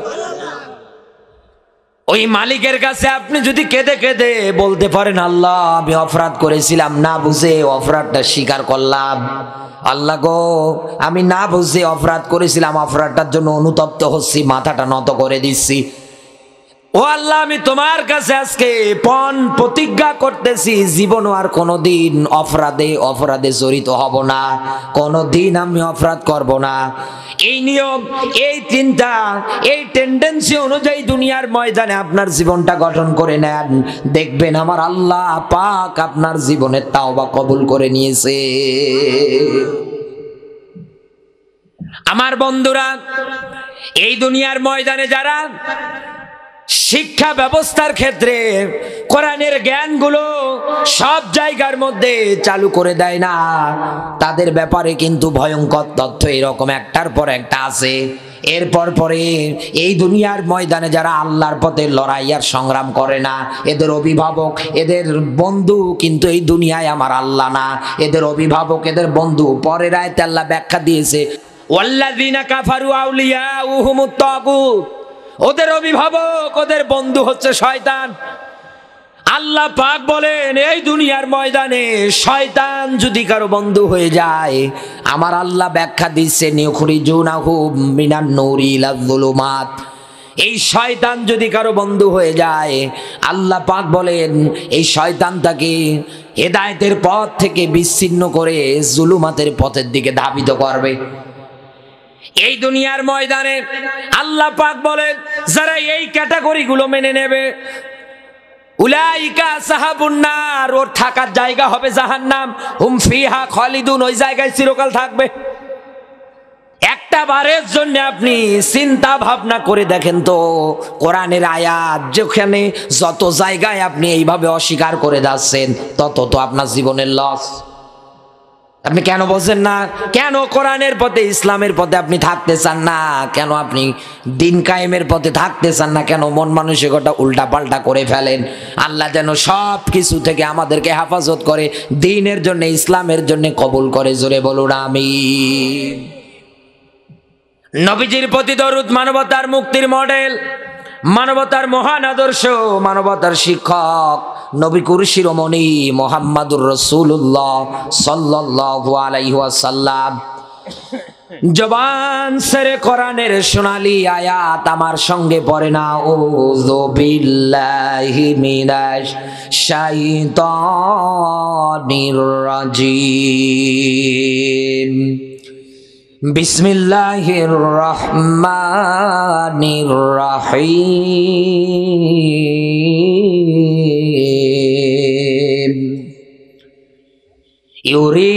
ইউরিদুনা লিইউতফিউ নূরাল্লাহি বিআফওয়াহিহিম আল্লাহু মুতিম্মু নূরিহি ওয়ালাউ কারিহাল কাফিরুন।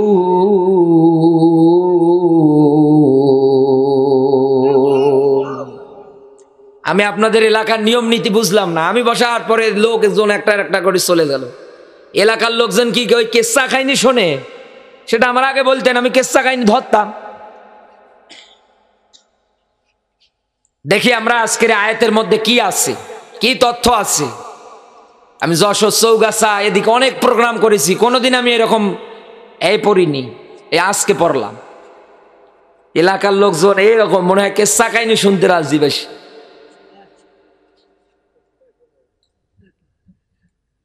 দেখি আমার আজকের এই তিলাওয়াতকৃত আয়াতের মধ্যে কি আছে। যারা চলে গিয়েছে ওরা ওদের কপাল নিয়ে যাচ্ছে, এখন পর্যন্ত যারা যাচ্ছে, আমি মুসাফিরের হালতেই বলছি, কোরআন হাদিস পড়েই বলছি, ওরা ওদের কপাল নিয়ে বাড়ি চলে যাচ্ছে। আল্লাহ ফাটাবে মরার পরে, এটা মনে রাখবেন, চোখ বন্ধ হয়ে গেলে বুঝবি। দেখি আজকের এই আয়াতে কি আছে।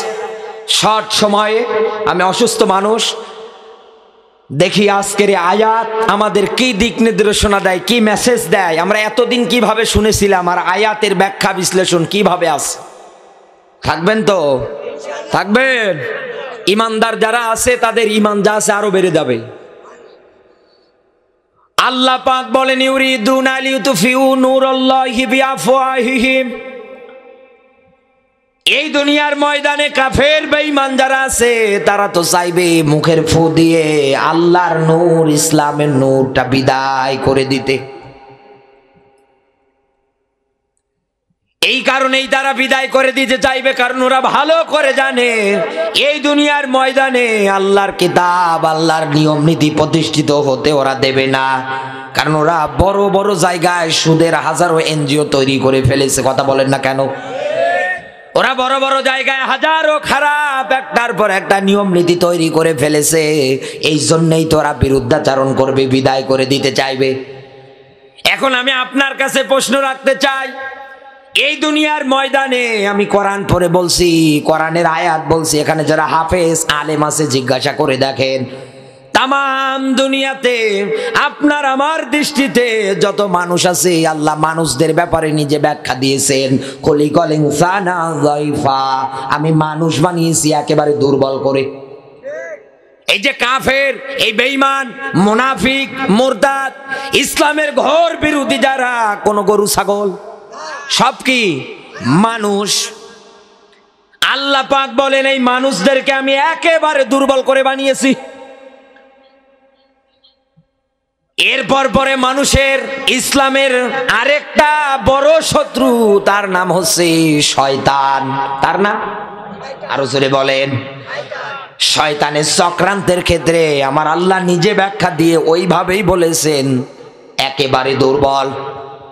কিন্তু একটা জায়গায় গিয়ে আর আমার আল্লাহ পাক এই দুর্বল শব্দ, এই শব্দটা ব্যবহার করেনি। কোন সেই জায়গা, কাদের ক্ষেত্রে? আল্লাহ পাক বলেন ইন্না কাইদা কুন্না আযীম, মেয়েদের চক্রান্ত বড় ভয়ঙ্কর।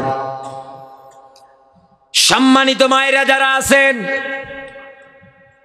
আমি আপনাদেরকে মেসেজ দিয়ে যেতে চাই, এই কোরআনের এই শব্দটা সূরা ইউসুফের এই 28 নম্বর আয়াতটা নিয়ে একটু গবেষণা করবেন।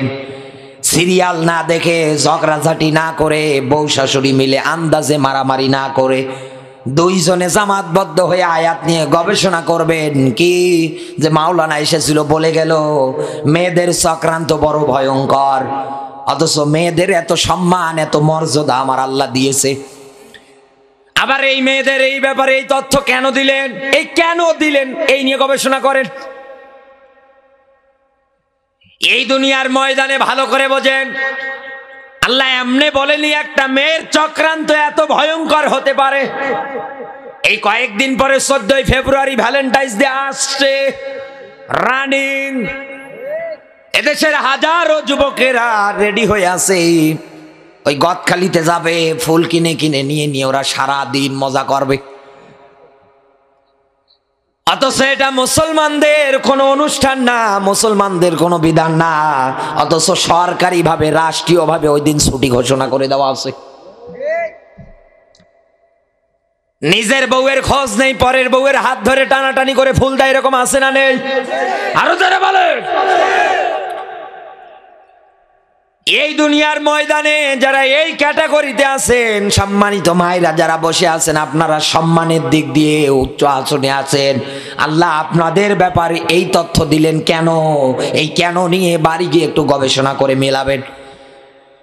আমি আমার এই ছোট্ট মেধায় পেয়েছি, একটা ছেলে মানুষ করতে গিয়ে 22-23 বছর ধরে একটা ছেলে মানুষ করতে হয়।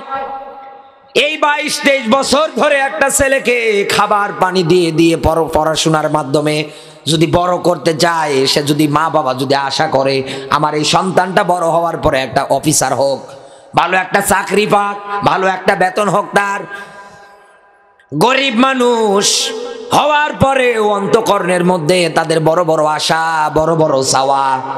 এই জন্যে করে কি বাবাটা খাটতে খাটতে পিঠের চামড়া পর্যন্ত কালো হয়ে গিয়েছে, তাও মাঠের মধ্যে গিয়ে কাজ করে সন্তানটার মুখের দিকে তাকিয়ে।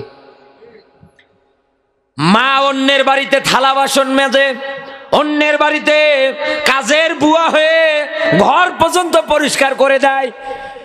টাকা পয়সা যা পাই দুইজনে মিলে নিয়ে এসে সন্তানকে ফোন দেয়, বাবা তুমি কোথায়, কেমন আছো?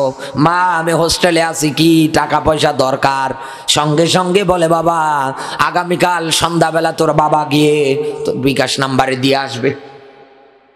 নিজেদের কোনো খাওয়া নেই, নিজেদের কোনো কিছু নেই, সব কিছু পাঠিয়ে দিচ্ছে।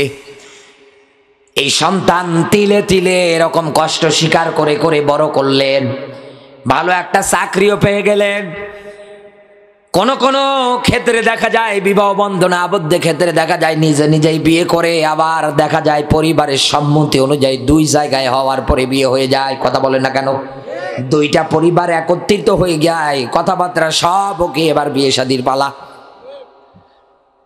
1 বছর 6 মাস যেতে না যেতেই দেখবেন এই 22-23 বছর ধরে কষ্ট কষ্ট স্বীকার করে মানুষের বাড়িতে কাজের বুয়া হয়ে জমিতে শ্রম দিয়ে যেই মা বাবা সন্তানটা বড় করে আজকে আরেকটা মেয়ের সঙ্গে বিবাহ বন্ধনে আবদ্ধ করে দিল, 6 মাস যেতে না যেতেই মুরগি একটু ধান খেয়েছে এই নিয়ে ঝগড়াই নিয়ে মারামারি।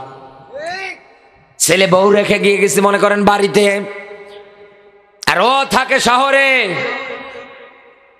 বউ বারবার ফোন দিয়ে বলছে জলদি করে বাড়ি আসো, তোমার মাও ভালো না তোমার বাবাও ভালো না। আর এদিকে ওই মেয়েকে ওর বারবার ফুসলাচ্ছে ওর মা আর ওর বোন। হ্যাঁ, তুই এখন ওই জায়গায় পড়ে আছিস, জলদি করে যা, ওর মা বাবা সব ডিলিট করে দে। ওরে এক কথায় বল, যদি আমার নিয়ে খেতে হয় তোর মা বাবা ডিলিট। শহর থেকে সন্তান বাড়ি আসার পরে তাকিয়ে দেখে বউটা আমার এত সুন্দর গায়ে চামড়া, বউ পাগলা দেওরা। বাধ্য হয়ে বউয়ের দিকে তাকিয়ে মা বাবার সঙ্গে সম্পর্ক কাট করে বউয়ের হাতটা ধরে আস্তে করে চলে যায় শহরে যাই বাড়ি ভাড়া নিয়ে কত সুন্দর আরামে দিন পার করে। আর এদিকে মা বাবা ক্ষুধার জ্বালায় রাতের বেলা ঘুম পর্যন্ত পারতে পারে না।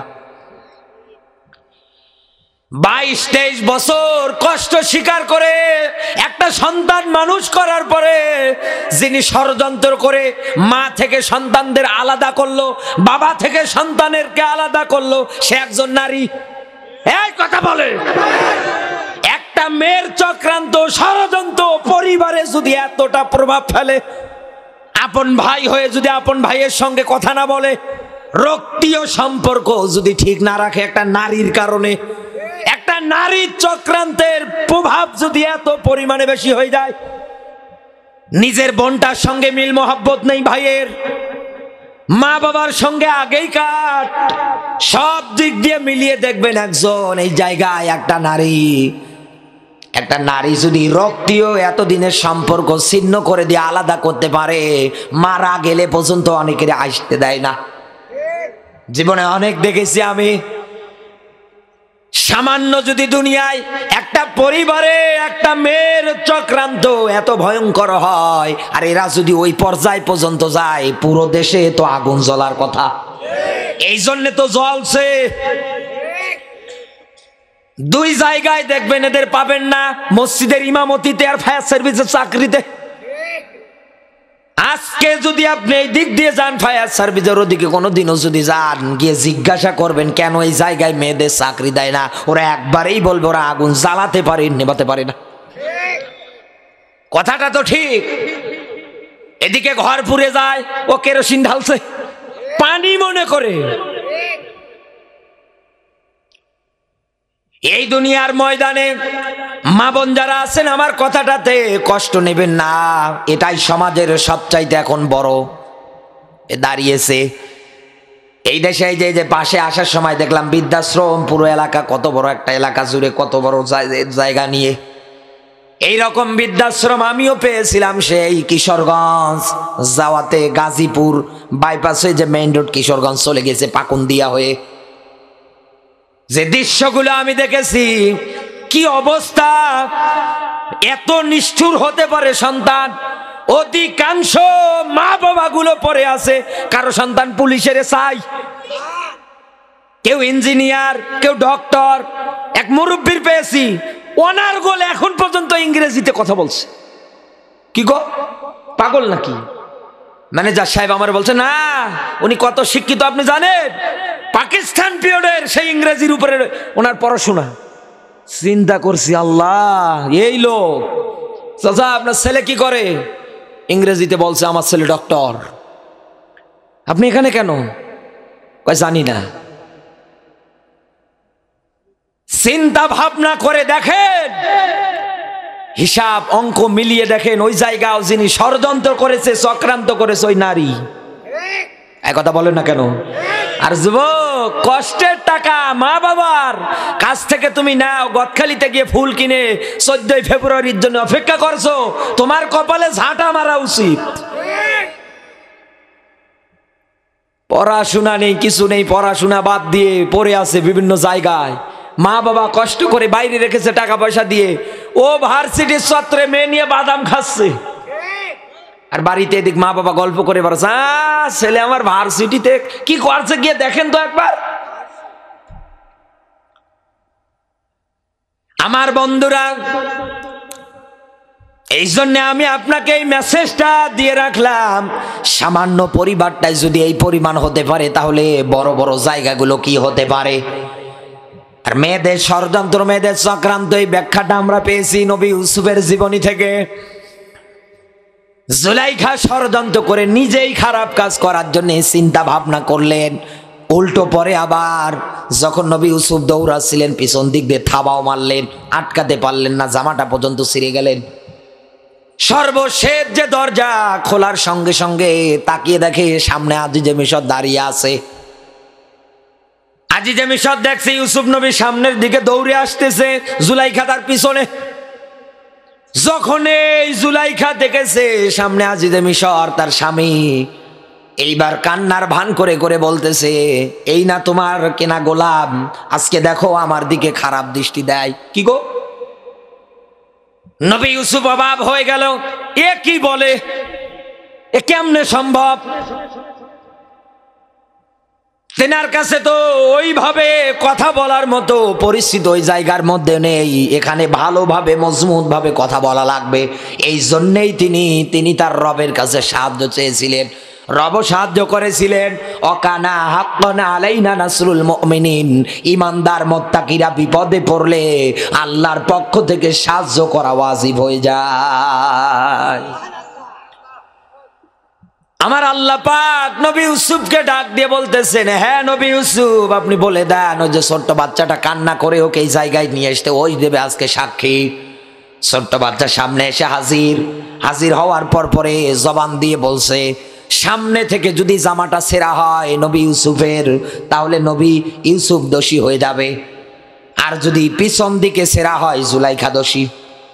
সঙ্গে সঙ্গে আজিজে মিশর তাকিয়ে দেখে আসলেই তো জামাটা পিছন দিক দিয়ে ছেঁড়া। সঙ্গে সঙ্গে আজিজে মিশর ডাক দিয়ে বলে, জুলাইখা, তোমার রূপে গুণে, তোমার কান্নার ছলনায় আমি মগ্ন হয়ে গিয়েছিলাম, আমি পাগল হয়ে গিয়েছিলাম, কিন্তু একটা মেয়ের ষড়যন্ত্র চক্রান্ত যে এত ভয়ঙ্কর হতে পারে আগে জানতাম না। আর আমাদের দেশের সেই যুবকেরা ওদের পিছে ঘুরঘুর করে দৌড়াচ্ছে। স্কুল ছুটি হয়, স্কুলের বারান্দার সামনে গিয়ে হাজির, গেটের সামনে হাজির, মানে এতিম, কিছুই খায় না। হায় আল্লাহ, এই যুবকদের হেদায়েত যেন দান করে, বলেন আমিন। আমার বন্ধুরা, এই দুনিয়ার ময়দানে মায়েরা যারা আছে তারা যেন আয়াতটা নিয়ে একটু গবেষণা করে চিন্তা করে যে কেন আল্লাহ আমাদের ব্যাপারে এই তথ্য দিলেন। এত সম্মান দেওয়ার পরে আল্লাহ যেন আমার মা বোনগুলোকে হেদায়েত দেয়, বলেন আমিন। এবার আসেন আমরা মূল পয়েন্টে যাই। মানুষও দুর্বল, শয়তানের চক্রান্ত দুর্বল, কিন্তু নারীদের চক্রান্তটা ভয়ঙ্কর। আমাদের মেইন পয়েন্ট ছিল কাফেরেরা চাইবে কিভাবে কোরআনের আলো নূর বিদায় করে দেবে মুখের ফু দিয়ে।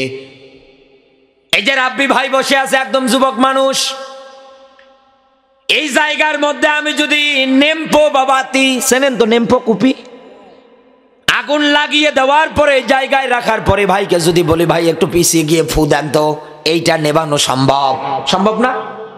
নিবে না? কেন নিবে না? একবারেই নিবে যাবে। মোমবাতিতে আগুন দেন, দেওয়ার পরে ফু দেন, দেখবেন মোমবাতির আগুনও নিবে যাবে। এরপর পরে একটা শুকনো পাটখড়ি নেওয়ার পরে আগুন ধরিয়ে দেন, দেওয়ার পরে ফু দেন, দেখবেন এই পাটখড়ির আগুনও নিবে যাবে। এখন আপনি আপনার কাছে প্রশ্ন রাখতে চাই, আল্লাহর কোরআনের জবাব ব্যাখ্যা অনুযায়ী ইন্নাদ-দীনা ইনদাল্লাহিল ইসলাম, আল্লাহর কাছে গ্রহণযোগ্য মনোনীত একটা জীবন ব্যবস্থা, তার নাম, আরো জোরে বলেন, ইসলাম। এই কোরআন নাজিলের ধারাবাহিকতা অনুযায়ী আল্লাহ পাক বলেন আমি কোরআন নিজে হেফাজত করব, হাফিজুন। তাহলে কোরআনও আল্লাহর, ইসলামও আল্লাহর, আপনি আমি সবাই তো আল্লাহর, এ জমিনও আল্লাহর, সব কিছু আল্লাহর। ওই মালিকে আবার বলছে ওরা তো চাইবে কি মুখের ফু দিয়ে ইসলামের আলো, কোরআনের আলোটা নিভিয়ে দিতে, বন্ধ করে দিতে। চাইবে কেমন করে? মানুষ তো দুর্বল হয়ে গেল, মানুষ তো ফু দিয়ে সামান্য এই জিনিসগুলো নেভাতে পারে, কিন্তু এই কোরআনের বিধান তো নেভানো সম্ভব না। সম্ভব? আরো জোরে বলেন। তো আল্লাহ কি ভুল ব্যাখ্যা দিয়েছে? এই জায়গার মধ্যে এবার গবেষণা করে আমরা দেখি কি পাওয়া যায়। আল্লাহ পাক এবার আর এক জায়গায় এ ব্যাপারে তথ্য দিচ্ছেন। আল্লাহ পাক বলেন লিসানা ওয়া শাফাতাইন, বলেন আল্লাহু আকবার। সূরা বালাদ 90 নাম্বার সূরা 30 নাম্বার পারার প্রথম নাম্বার রুকুর 9 নাম্বার আয়াত। ভালো করে বুঝবেন কথাটা।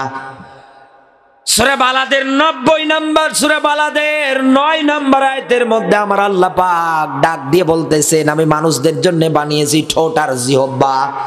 এই যে রাব্বি ভাইকে এখন যদি বলি ভাই মুখ দিয়ে একটু বাতাস বের করেন, ফু দেন, তো ওনার ঠোঁটও কাজ করা লাগবে, জিহ্বাও নাড়ানো লাগবে। কথা বলেন না কেন? এই দুইটা অঙ্গ প্রত্যঙ্গের ব্যবহার লাগবেই, তারপরে না ফু বের করতে পারবে, বাতাস বের করতে পারবে মুখ দিয়ে।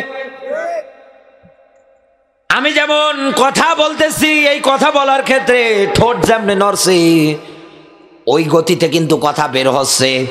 আপনারা আমার কথা জবাব দিচ্ছেন কিন্তু একই কায়দায়, ওই ঠোঁট আর জিহ্বার সাহায্যে। আমার আল্লাহ পাক এই ফুর ব্যাখ্যাটা বলতে এইটাই বুঝিয়েছে, এই দুনিয়ার ময়দানে কাফের বেঈমান যারা আছে তারা এই ঠোঁট আর জিহ্বাকে কাজে লাগিয়ে ইসলামের বিরুদ্ধে হাজার হাজার মিথ্যা কথা রচনা করবে। মানুষদেরকে ইসলাম থেকে দূরে ঠেলে নিয়ে যাওয়ার জন্য হাজার হাজার মিথ্যা কথাগুলো একটার পর একটা রটাবে, ষড়যন্ত্র করবে, কৌশল করবে। যেমন করেছিল আবু জাহেল। দূর দূরান্ত থেকে লোকজন আসতো নবীজির সঙ্গে দেখা করার জন্য। আবু জাহেল বলতো ওর কাছে যেও না, গেলে পরে তোমরা পাগল হয়ে যাবা। লোকজন বলতে কি বললে? বলে হ্যাঁ, ওর কাছে যেও না, তোমরাও পাগল হয়ে যাবে।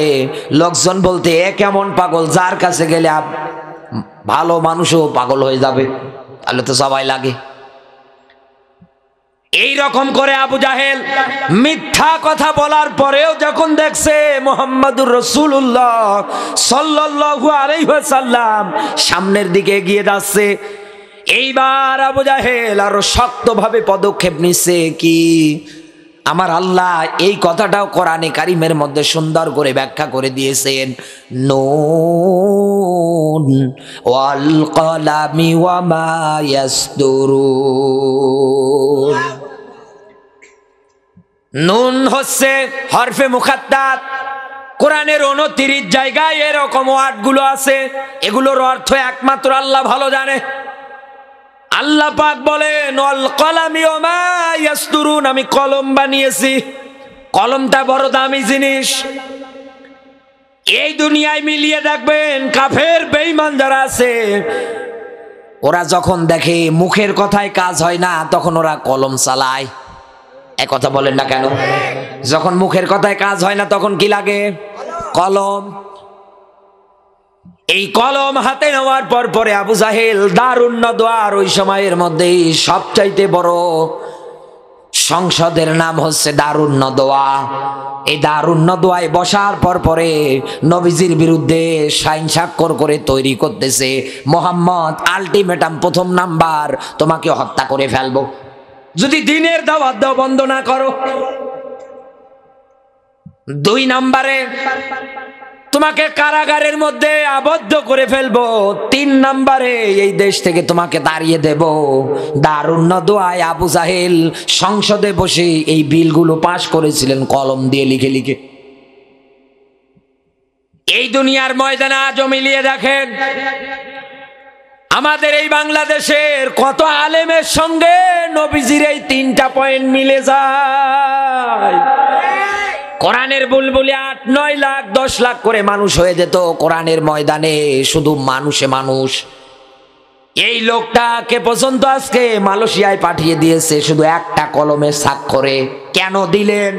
কারণ কাফেরেরা ভালো করে জানে এই দুনিয়ায় মিজানুর রহমান আজহারি যেভাবে কোরআন প্রচার করে, এক মাঠে 8 লাখ 9 লাখ 10 লাখ 12 লাখ এতগুলো করে লোক যদি যায়, মিজানুর রহমান আজহারি কোরআনে কারিম থেকে যদি সুন্দর করে জাতিকে ধারাবাহিকভাবে তাফসির ব্যাখ্যা করে বোঝাতে পারে, জাতি যদি কোরআন বোঝে, সামনে আমাদের পিটিয়ে নামাবে। এই জন্যই তো নিরপরাধ মানুষটা আজও মালয়েশিয়ায় পড়ে আছে, হাজার হাজার মানুষ তার জন্য পাগল হয়ে আছে। কবে ফিরবে বাংলাদেশে আল্লাহ যেন নিয়ে আসে, বলেন আমিন। আপনি ষড়যন্ত্র বোঝেন না, ওই ফু নিয়েই পড়ে আছে। এই দুনিয়ার ময়দানে এই কলম এমন দামি জিনিস, কারো যদি জমি জাল দলিল করে নিতে চান একটা কলম হলেই এনাফ। একথা বলেন না কেন? কারণ নামে মিথ্যা মামলা যদি দিতে চান একটা কলম হলে এনাফ। এই কলম দিয়ে আপনাকে লেখানো লাগবে। এরপর পরে কাফেরদের চক্রান্ত হবে, ষড়যন্ত্র হবে। আল্লাহর নূর আর ইসলামটা বিদায় করার জন্য তারা উঠে পড়ে লাগবে। এরপর পরে তাদের চক্রান্ত হবে এই মোবাইলগুলো দিয়ে, ইলেকট্রনিক যত জিনিস আছে এইগুলো দিয়ে, নেটগত যত জিনিস আছে এইগুলো দিয়ে তারা একটার পর একটা কার্যক্রম চালিয়ে যাবে। এই যে মোবাইলটা আপনি দোকানে যান, দোকানে যাওয়ার পরে এই মোবাইলটা কিনবেন, মোবাইলটা যখন নেওয়া হয় তখন কিন্তু সিম কার্ড দেয় না, দেয়? মোবাইল কেনার পর পরে অন্য দোকানে গিয়ে আপনাকে সিম কার্ড নেওয়া লাগবে। সিম কার্ড নেওয়ার পর পরে এইবার এই মোবাইলটার মধ্যে যদি আপনি ইউটিউব নিয়ে আসতে চান, ফেসবুক নিয়ে আসতে চান, আপনার নিজের ভালো একটা যদি প্ল্যাটফর্ম তৈরি করতে চান অনলাইন জগতে, তাহলে মেগাবাইট এমবি এটা আপনাকে নেওয়া লাগবে এই সিমের মধ্যে। আপনি টাকা দিয়ে সিম নিলেন, নেওয়ার পরে মেগাবাইট এমবি সব নিয়ে নিলেন, মোবাইলও নিয়ে নিলেন। মোবাইলের ভিতরে প্রবেশ করার পর পরে এইবার আপনি মোবাইলের ডাটা কানেকশনটা অন করার পর পরে মনে করেন 3 বারে ট্রিপল হাজি, এই হাজি মানুষ এসে যে হজ করে, হজ থেকে এই মোবাইল নিয়ে এসেছে মনে করেন। দেশে আসার পর পরে সিম কার্ড ঢোকানোর পরে মনে মনে চিন্তা করছে, কাবার দৃশ্যগুলো আজও আমার চোখের মধ্যে ভাসে। দেশে আসলাম আর তো দেখতে পারি না, দেখি তো ডাটা কানেকশন করে একবার ইউটিউবে যাই। যখন এই ডাটা কানেকশন দিয়ে ইউটিউবে ঢুকতে গিয়েছে, তাকিয়ে দেখছে পরিমণি দাঁত বের করে বসে আছে। নাউজুবিল্লাহ বলে মোবাইলটা অফ করেছে, কেটে দিয়ে চিন্তা করছে, কি দেখলাম? আমি হাজি মানুষ, হজ করে আসলাম, এবার যাই দেখি। ওরে আল্লাহ, এইবার এই নেটের মধ্যে গিয়ে তাকিয়ে দেখছে চাপাই নবাবগঞ্জে সেই মাহিয়া মাহি। চিন্তা করছে, আল্লাহ এ কি দেখি আমি। এখন আমি আপনার বিবেকের কাছে প্রশ্ন ছুড়ে দিলাম, মুরব্বী মানুষ, আল্লাহর ভয় ভীতি আছে তার ভিতরে হাজি মানুষ, তিনি না হয় কেটে দিয়ে ফিরে এসেছে, কিন্তু যুবক যুবতীরা যদি পায় ওরা তো অনলাইন ক্লাস করবে ওইগুলোর উপরে। এই দুনিয়ার ময়দানে এইভাবেই তো ওরা ইসলামের পথ থেকে, কোরআনের পথ থেকে দূরে সরে যাবে। আর মানুষ যদি ইসলামের পথ থেকে, কোরআনের পথ থেকে দূরে সরে যায়, এমনিই কোরআন পড়ে থাকবে, কোনো আইন কানুন নিয়ম নীতি রচন বচন কায়েমের জন্য কেউ কোনোদিন কোনো কিছুই বলবে না, যেমন আজ এই দেশে বলে না। আমার বন্ধুরা, আমার কথাগুলোয় রাগও হতে পারে আপনার, কিন্তু আপনি একটা বার বাস্তবে চিন্তা ভাবনা করে দেখেন তো, কথাগুলো কিন্তু 100-100 ঠিক হওয়াই লাগে। এটাই এখন চলতেছে নিয়ম কানুন, এটাই এখন দুনিয়া হিসাবে ব্যবহৃত হচ্ছে। কারণ এই অনলাইন, এই নেট জগৎ, ইউটিউব বলেন, ফেসবুক বলেন, যত কিছু আছে সব কিছু নিয়ন্ত্রণ করে কাফেরেরা, সব ওদের হাতে। ওরা যেমনে চায় তেমনে চালাচ্ছে। আর এই দেশের মধ্যে যখন বিবাহ বন্ধন হয়, বিবাহ ভালো জিনিস, হালাল জিনিস, কত সুন্দর গেট করে ঝিকমিকি বাতি দেয়, ওই জায়গায় আবার বক্স বাজায়। ভণ্ডামি কে দিয়েছে আপনাকে? কোরআনের আয়াতের বিরুদ্ধে আপনি কাজ করেন আর জান্নাতের আশা করেন। কত হাজির মেয়ের বিয়ে দেয় গান বাজিয়ে, কথা বলে না কেন? ওই ইসলাম এর বিধান মেনে এসেছে, ইসলাম 5টা স্তম্ভে প্রতিষ্ঠিত, তার ভিতরে হজ একটা। আর ও এসে বিয়ে দেওয়ার ক্ষেত্রে, মেয়ে বিয়ে দেওয়ার ক্ষেত্রে বক্স বাজাচ্ছে। সূরা লুকমানের 6 নম্বর আয়াত।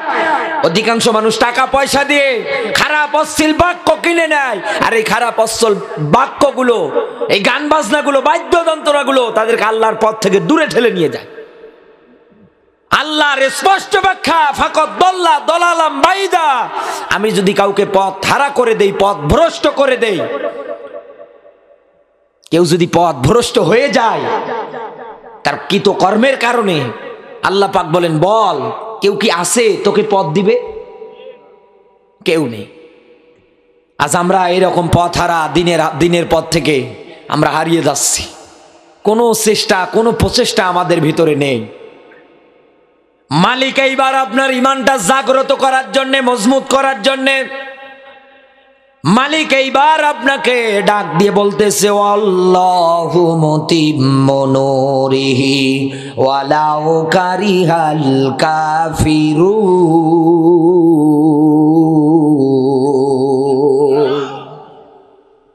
ওই মালিক ডাক দিয়ে বলতেছেন, বান্দা শোন, আমি কসম করে বলছি, আমি নিজে কসম করে বলছি, আমার নূর, আমার আলো এই জমিনের ময়দানে আমি জ্বালাবই। কাফেররা যতই অপছন্দ করুক, অস্বীকার করুক, ওদের যতই কষ্ট লাগুক, ওরা যতই বলুক বিদায় করে দেব, আমি আল্লাহ পাক কসম করে বলছি আমার জমিনে আমার দ্বীন ইসলাম থাকবে। ইমানদার যারা আছে তাদের জন্য এইটা ইমানের খোরাক, যে আল্লাহ তো কসম করেছে, কোনো এমপি তো কসম করেনি, কোনো মন্ত্রী তো কসম করে বলেনি, এদেশের কোন সরকারও তো বলেনি। কসমটা কার? তিনি কি মিথ্যা কথা বলবে সামনে বলবে? কোন সম্ভাবনাই নেই, কারণ তিনি আমাদের রব, তিনি আমাদেরকে দিক নির্দেশনা দিচ্ছে, সাহস দিচ্ছে, বান্দা শোন, আমি কসম করে বলছি আমার জমিনে আমার দ্বীন ইসলামের বিজয় একদিন হবেই। আল্লাহ পাক যেন আমাদেরকে চর্ম চোখে দেখে কবরে যাওয়ার তৌফিক দান করে। জোরে বলুন আমিন, আরো জোরে বলেন আমিন। আমি যতটুকু আলোচনা করেছি আল্লাহ আমাকে আমল করবার, আপনাদেরকে আমল করবার যেন তৌফিক দান করে। বলেন আমিন, আরো জোরে বলেন আমিন। সম্মানিত মায়েরা যারা এসেছেন, সম্মানিত মা বোন যারা এসেছেন, আমি ছোট্ট দুইটো মেসেজ আপনাদেরকে দিয়ে যেতে চাই। নেককার যদি হতে চান, নেককারিনী, একজন নেককার স্ত্রী যদি আপনি হতে চান, আপনার জন্য বিশ্ব নবী মুহাম্মদ রাসূলুল্লাহ সাল্লাল্লাহু আলাইহি ওয়াসাল্লাম কিছু উপদেশ দিয়েছে। তার এক নম্বরে, ভালো করে বলছেন, তার এক নম্বরে এই দুনিয়ার ময়দানে আপনার ভিতরে দিনদারিত্ব থাকা লাগবে। মায়েদের ভিতরে দিনদারিত্ব বলতে কি, নামাজ, রোজা, পর্দা, এরকম ইসলামের যত বিধান আছে সব মেনে নেওয়া লাগবে, তাহলে একজন দিনদার মানুষ হয়। একথা বলেন না কেন? নামাজ যে পড়ে না ওরে আমরা কি কই? বেঈমান।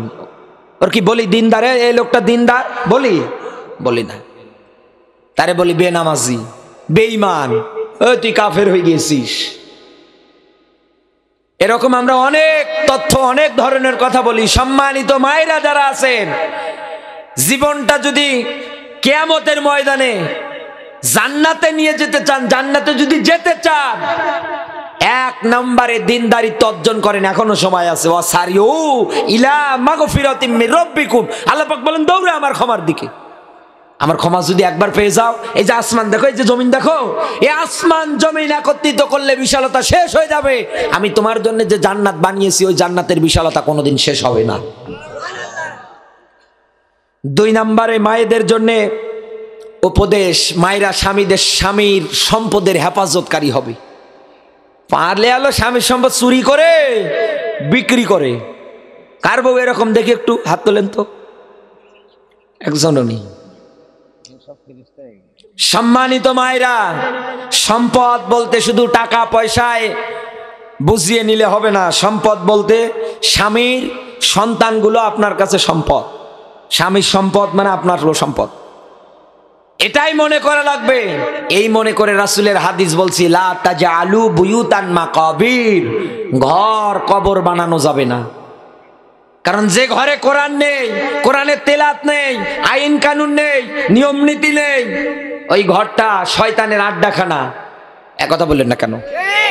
ওই ঘরটা শয়তানের আড্ডাখানা। যেই দেহ, যেই বডিতে কোরআন নেই, ওই দেহ, ওই বডিও শয়তানের আড্ডাখানা।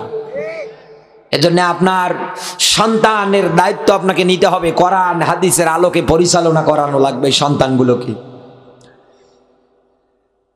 তিন নম্বরে চরিত্র সুন্দর করা লাগবে।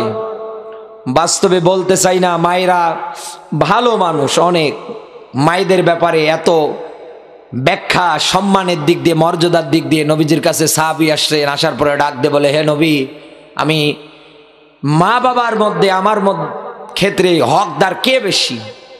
নবীজি বললেন উম্মুকা, তোমার মা। এরপরে বলে তোমার মা, এরপরে বলে তোমার মা। তিনবার নবীজি মায়ের কথা বলে শেষবারে বললেন তোমার বাবা। মায়ের সম্মানের ব্যাপারে আল্লাহর নবী তিনবার মায়ের কথা বললেন। সুবহানাল্লাহ বলতে পারেন না? সেই মায়েদের আজকে অবস্থা দেখেন, চরিত্র এমন বানিয়েছে, মা আর মেয়ে একসাথে নাচানাচি করে ফেসবুকে আপলোড দেয়। দেখো জাতি, আমরা মা আর মেয়ে ড্যান্স দেই, হায় আফসোস। স্বামী আর স্ত্রী কাপল ব্লগার যশোরে অনেক নেই, টিকটকার। আল্লাহ যে এর কোন জাহান্নামে রাখবে। চরিত্রের হেফাজতকারী অবশ্যই অবশ্যই আপনাকে হওয়া লাগবে, আপনার চরিত্রটা হেফাজত করবেন। নবীজি বলেন এই দুনিয়ার ময়দানে যারা জবান এবং লজ্জা স্থানের হেফাজতকারী হবে, আমি নবী মুহাম্মদ রাসূলুল্লাহ তাদের জান্নাতের জিম্মাদার হয়ে যাব। আর সেই মায়েরা আজকে কি করে? মায়েদেরকে আমি খাদিজাতুল কুবরার সাথী হতে চাই না। খাদিজাতুল কুবরার জীবনী পড়তে গিয়ে আমি একটা তথ্য পেয়েছি, খাদিজাতুল কুবরা রাসূলের হাতে ওই সময় মুসলমানই হননি, তিনি কালেমাই গ্রহণ করেননি। করেছিলেন রসুলের সঙ্গে যখন খাদিজা, বিশ্বনবী মুহাম্মদ রাসূলুল্লাহ যখন খাদিজার সঙ্গে ব্যবসায় আবদ্ধ হয়, তখন বয়স মাত্র 22 বছর নবীজির। কত? 22 বছর। খাদিজা আরব জাহানের মধ্যে আমানতদারিতা লোক পাচ্ছে না খুঁজে। বান্ধবী নাফিসা বলছে একজন আছে, কে? আব্দুল্লাহর বেটা মোহাম্মদ আছে। ঠিক আছে, ব্যবসার হিসাব নিকাশ সব বুঝিয়ে দিলেন, মালপত্র বুঝিয়ে দিলেন।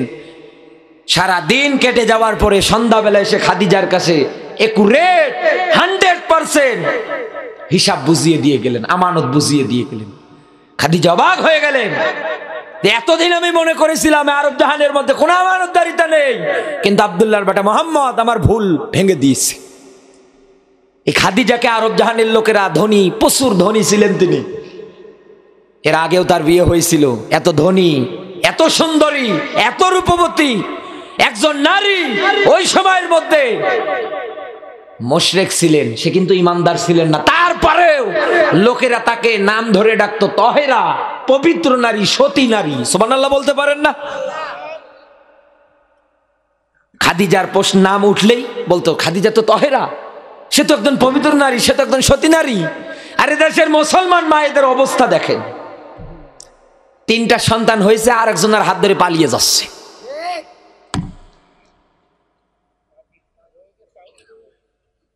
চার নম্বরে মায়েদের জন্য আমার উপদেশ, মায়েদেরকে ঘরে অবস্থান করতে হবে। মায়েরা ঘরে অবস্থান করবে, বাইরে বের হলেও পর্দা সহকারে আপনাকে বের হতে হবে। আপনি চাকরি করেন, নিষেধ নেই, পর্দা করেন। এমন বোরকা পরবেন যে বোরকার নিচে 80 বছরের বুড়ি আছে না 10-20 বছরের যুবতী আছে, এটা যেন বোঝা না যায়। আর ওরা এমন বোরকা গিয়ে বাজারে পিছনে আবার ফিতা আছে। আল্লাহ আমার এই মা বোনগুলোকে যেন হেফাজত করে, জোরে বলুন আমিন। মায়েরা মনে মনে দোয়া করবে, আল্লাহ হুজুরের মরণ দাও, কারণ আমাদেরকে যা বলা বলে গেল গো। সম্মানিত মায়েরা যারা আছেন, আল্লাহ পাক যেন আপনাদেরকে আমল করে জীবনে চলবার তৌফিক দান করে, বলেন আমিন। আরো জোরে বলেন আমিন। যারা দাঁড়িয়ে আছেন আশেপাশে মেহরবানি করে বসে যান। আমরা এখন এই মোনাজাতের দিকে যাব। কেউ কিছু বলবে না? মোনাজাত করে দেব। আল্লাহুম্মা আমিন। রব্বানা যালামনা আনফুসানা ওয়া ইল্লাম তাগফির লানা ওয়া তারহামনা লানাকুনান্না মিনাল খাসিরিন। রব্বুল আলামিন, তাকিয়ে দেখো, আমরা তোমার কতিপয় মহব্বতের আদরের বান্দা। তোমার বিশাল বিশাল সৃষ্টির তুলনায় আমাদের হাত দুটো বড় ছোট্ট। রব্বুল আলামিন, ছোট ছোট দুটি হাত তোমার দরবারে উঠিয়ে ধরলাম, মেহেরবানি করে আল্লাহ তুমি আমাদের মাফ করে দাও। রব্বুল আলামিন, জীবনের অপরাধ যদি মাফ না করো আল্লাহ, শীতে নারী ঠান্ডা সহ্য করতে পারি না, শীতে নারী গরম সহ্য করতে পারি না। রব্বুল আলামিন, জাহান্নাম যদি আমাদের জায়গা হয়ে যায় জীবনের অপরাধের কারণে, জাহান্নামের আগুনের মধ্যে ফালিয়ে দেবে। তোমার আয়াত পড়ি, লা ইয়ামুতু ফিহা ওয়ালা ইয়াহইয়া, মরবো না বাঁচবো না, মরা বাঁচার মধ্যবর্তী স্থানে তুমি রেখে দিবে, আযাব আচ্ছাদন করাবে অনন্তকাল। আল্লাহ, আমাদের পক্ষে ওই জাহান্নামের আযাব সহ্য করা সম্ভব না। মেহেরবানি করে আল্লাহ, আজকের এই মাহফিল থেকে তুমি আমাদেরকে গুনাহমুক্ত জীবন নিয়ে বাড়ি যাওয়ার তৌফিক দিয়ে দাও। রব্বুল আলামিন, আমার সঙ্গে হাত উঠিয়ে যারা আমিন আমিন বলে আল্লাহ, আমি জানি না কে যেন তার জনম দুঃখিনী মারে হারিয়ে ফেলেছি। আমি মুসাফিরের হালতে আছি আল্লাহ, যারা মা হারিয়ে আমার সঙ্গে হাত উঠিয়েছে, মায়ের কবরটাকে তুমি রিয়াজুল জান্নাহ বানিয়ে দাও। রব্বুল আলামিন, মায়ের স্মৃতি আজও তাদের মনে পড়ে, মায়ের কথা আজও তাদের মনে পড়ে। মাঝে মাঝে দেখা যায় মায়ের কবরের পাশে গিয়ে হাউমাউ করে চোখ থেকে পানি ছড়ায়। যার হারিয়ে যায় সেই তো বোঝে কি হারিয়ে ফেলেছে। রব্বুল আলামিন, মায়ের কবরটাকে তুমি রিয়াজুল জান্নাহ বানিয়ে দাও। বাবা নামক এই শ্রেষ্ঠ নেয়ামতটা আল্লাহ অনেকে হারিয়ে ফেলেছে, আল্লাহ বাবার কবরটারও তুমি জান্নাতের বাগান বানিয়ে দাও। খাটতে খাটতে পিঠের চামড়া পর্যন্ত কালো বানিয়ে ফেলায়, শীত বোঝে না, গ্রীষ্ম বোঝে না, কোনো কিছুই বোঝে না। সন্তানের মুখের দিকে তাকিয়ে শ্রম একের পর এক দিয়ে যেতেই থাকে। এই বাবা যাদের কবরে, রব্বুল আলামিন কবরটাকে জান্নাতের বাগান বানিয়ে দাও। মা বাবা উভয় যারা হারিয়ে হাত উঠিয়েছেন, আল্লাহ দোয়া করি তাদের উভয়ের কবরগুলোর জান্নাতের বাগান বানিয়ে দাও। রব্বিরহামহুমা কামা রব্বায়ানি সগীরা। দাদা দাদি, নানা নানি, ফুফা ফুফি, আত্মীয় স্বজন, পাড়া প্রতিবেশী, ময় মুরব্বী, বন্ধু বান্ধব, আত্মীয় স্বজন, আমরা অনেকে হারিয়ে ফেলেছি আল্লাহ। বিদায় তার মাগফিরাত কামনা করি, মেহেরবানি করে আল্লাহ তুমি মাফ করে দাও। রব্বুল আলামিন, আমার মা বাপ সহকারে যাদের মা বাবা বেঁচে আছে আল্লাহ হায়াত বাড়িয়ে দাও। আল্লাহ, আমরা যারা জীবিত আছি 5 ওয়াক্ত নামাজি হিসাবে কবুল করে নাও। রব্বুল আলামিন, আমাদের সবাইকে দ্বীনের জন্য, ইসলামের জন্য তুমি কবুল আর মঞ্জুর করে নাও। রব্বুল আলামিন, আজকের এই ঐতিহাসিক তাফসীরুল কোরআন মাহফিল লাউখালী গ্রামবাসীর উদ্যোগে রব্বুল আলামিন আজকের এই মাহফিলটা তুমি কবুল করে নাও। এই মাহফিলের সভাপতি যিনি আছেন, এরপরে প্রধান অতিথি যিনি আছেন, রব্বুল আলামিন যত আলেম ওলামা এই জায়গায় আলোচনা করেছেন, সব আলেমদের কথাগুলো বাস্তব জীবনে মানবার, আমল করবার আল্লাহ তুমি তৌফিক দিয়ে দাও। রব্বুল আলামিন, এই মাহফিল সাফল্যমণ্ডিত করতে গিয়ে তোমার যে গোলামগুলো শ্রম দিয়েছে, অর্থ দিয়েছে, টাকা দিয়েছে, পয়সা দিয়েছে, যে যেভাবে সহযোগিতা করেছে আল্লাহ, তাদের সবার মনের চাওয়া পাওয়াগুলো পুরা করে দাও আল্লাহ। অনেকে ঋণগ্রস্ত, ঋণ পরিশোধ করবার তৌফিক দিয়ে দাও। অনেকের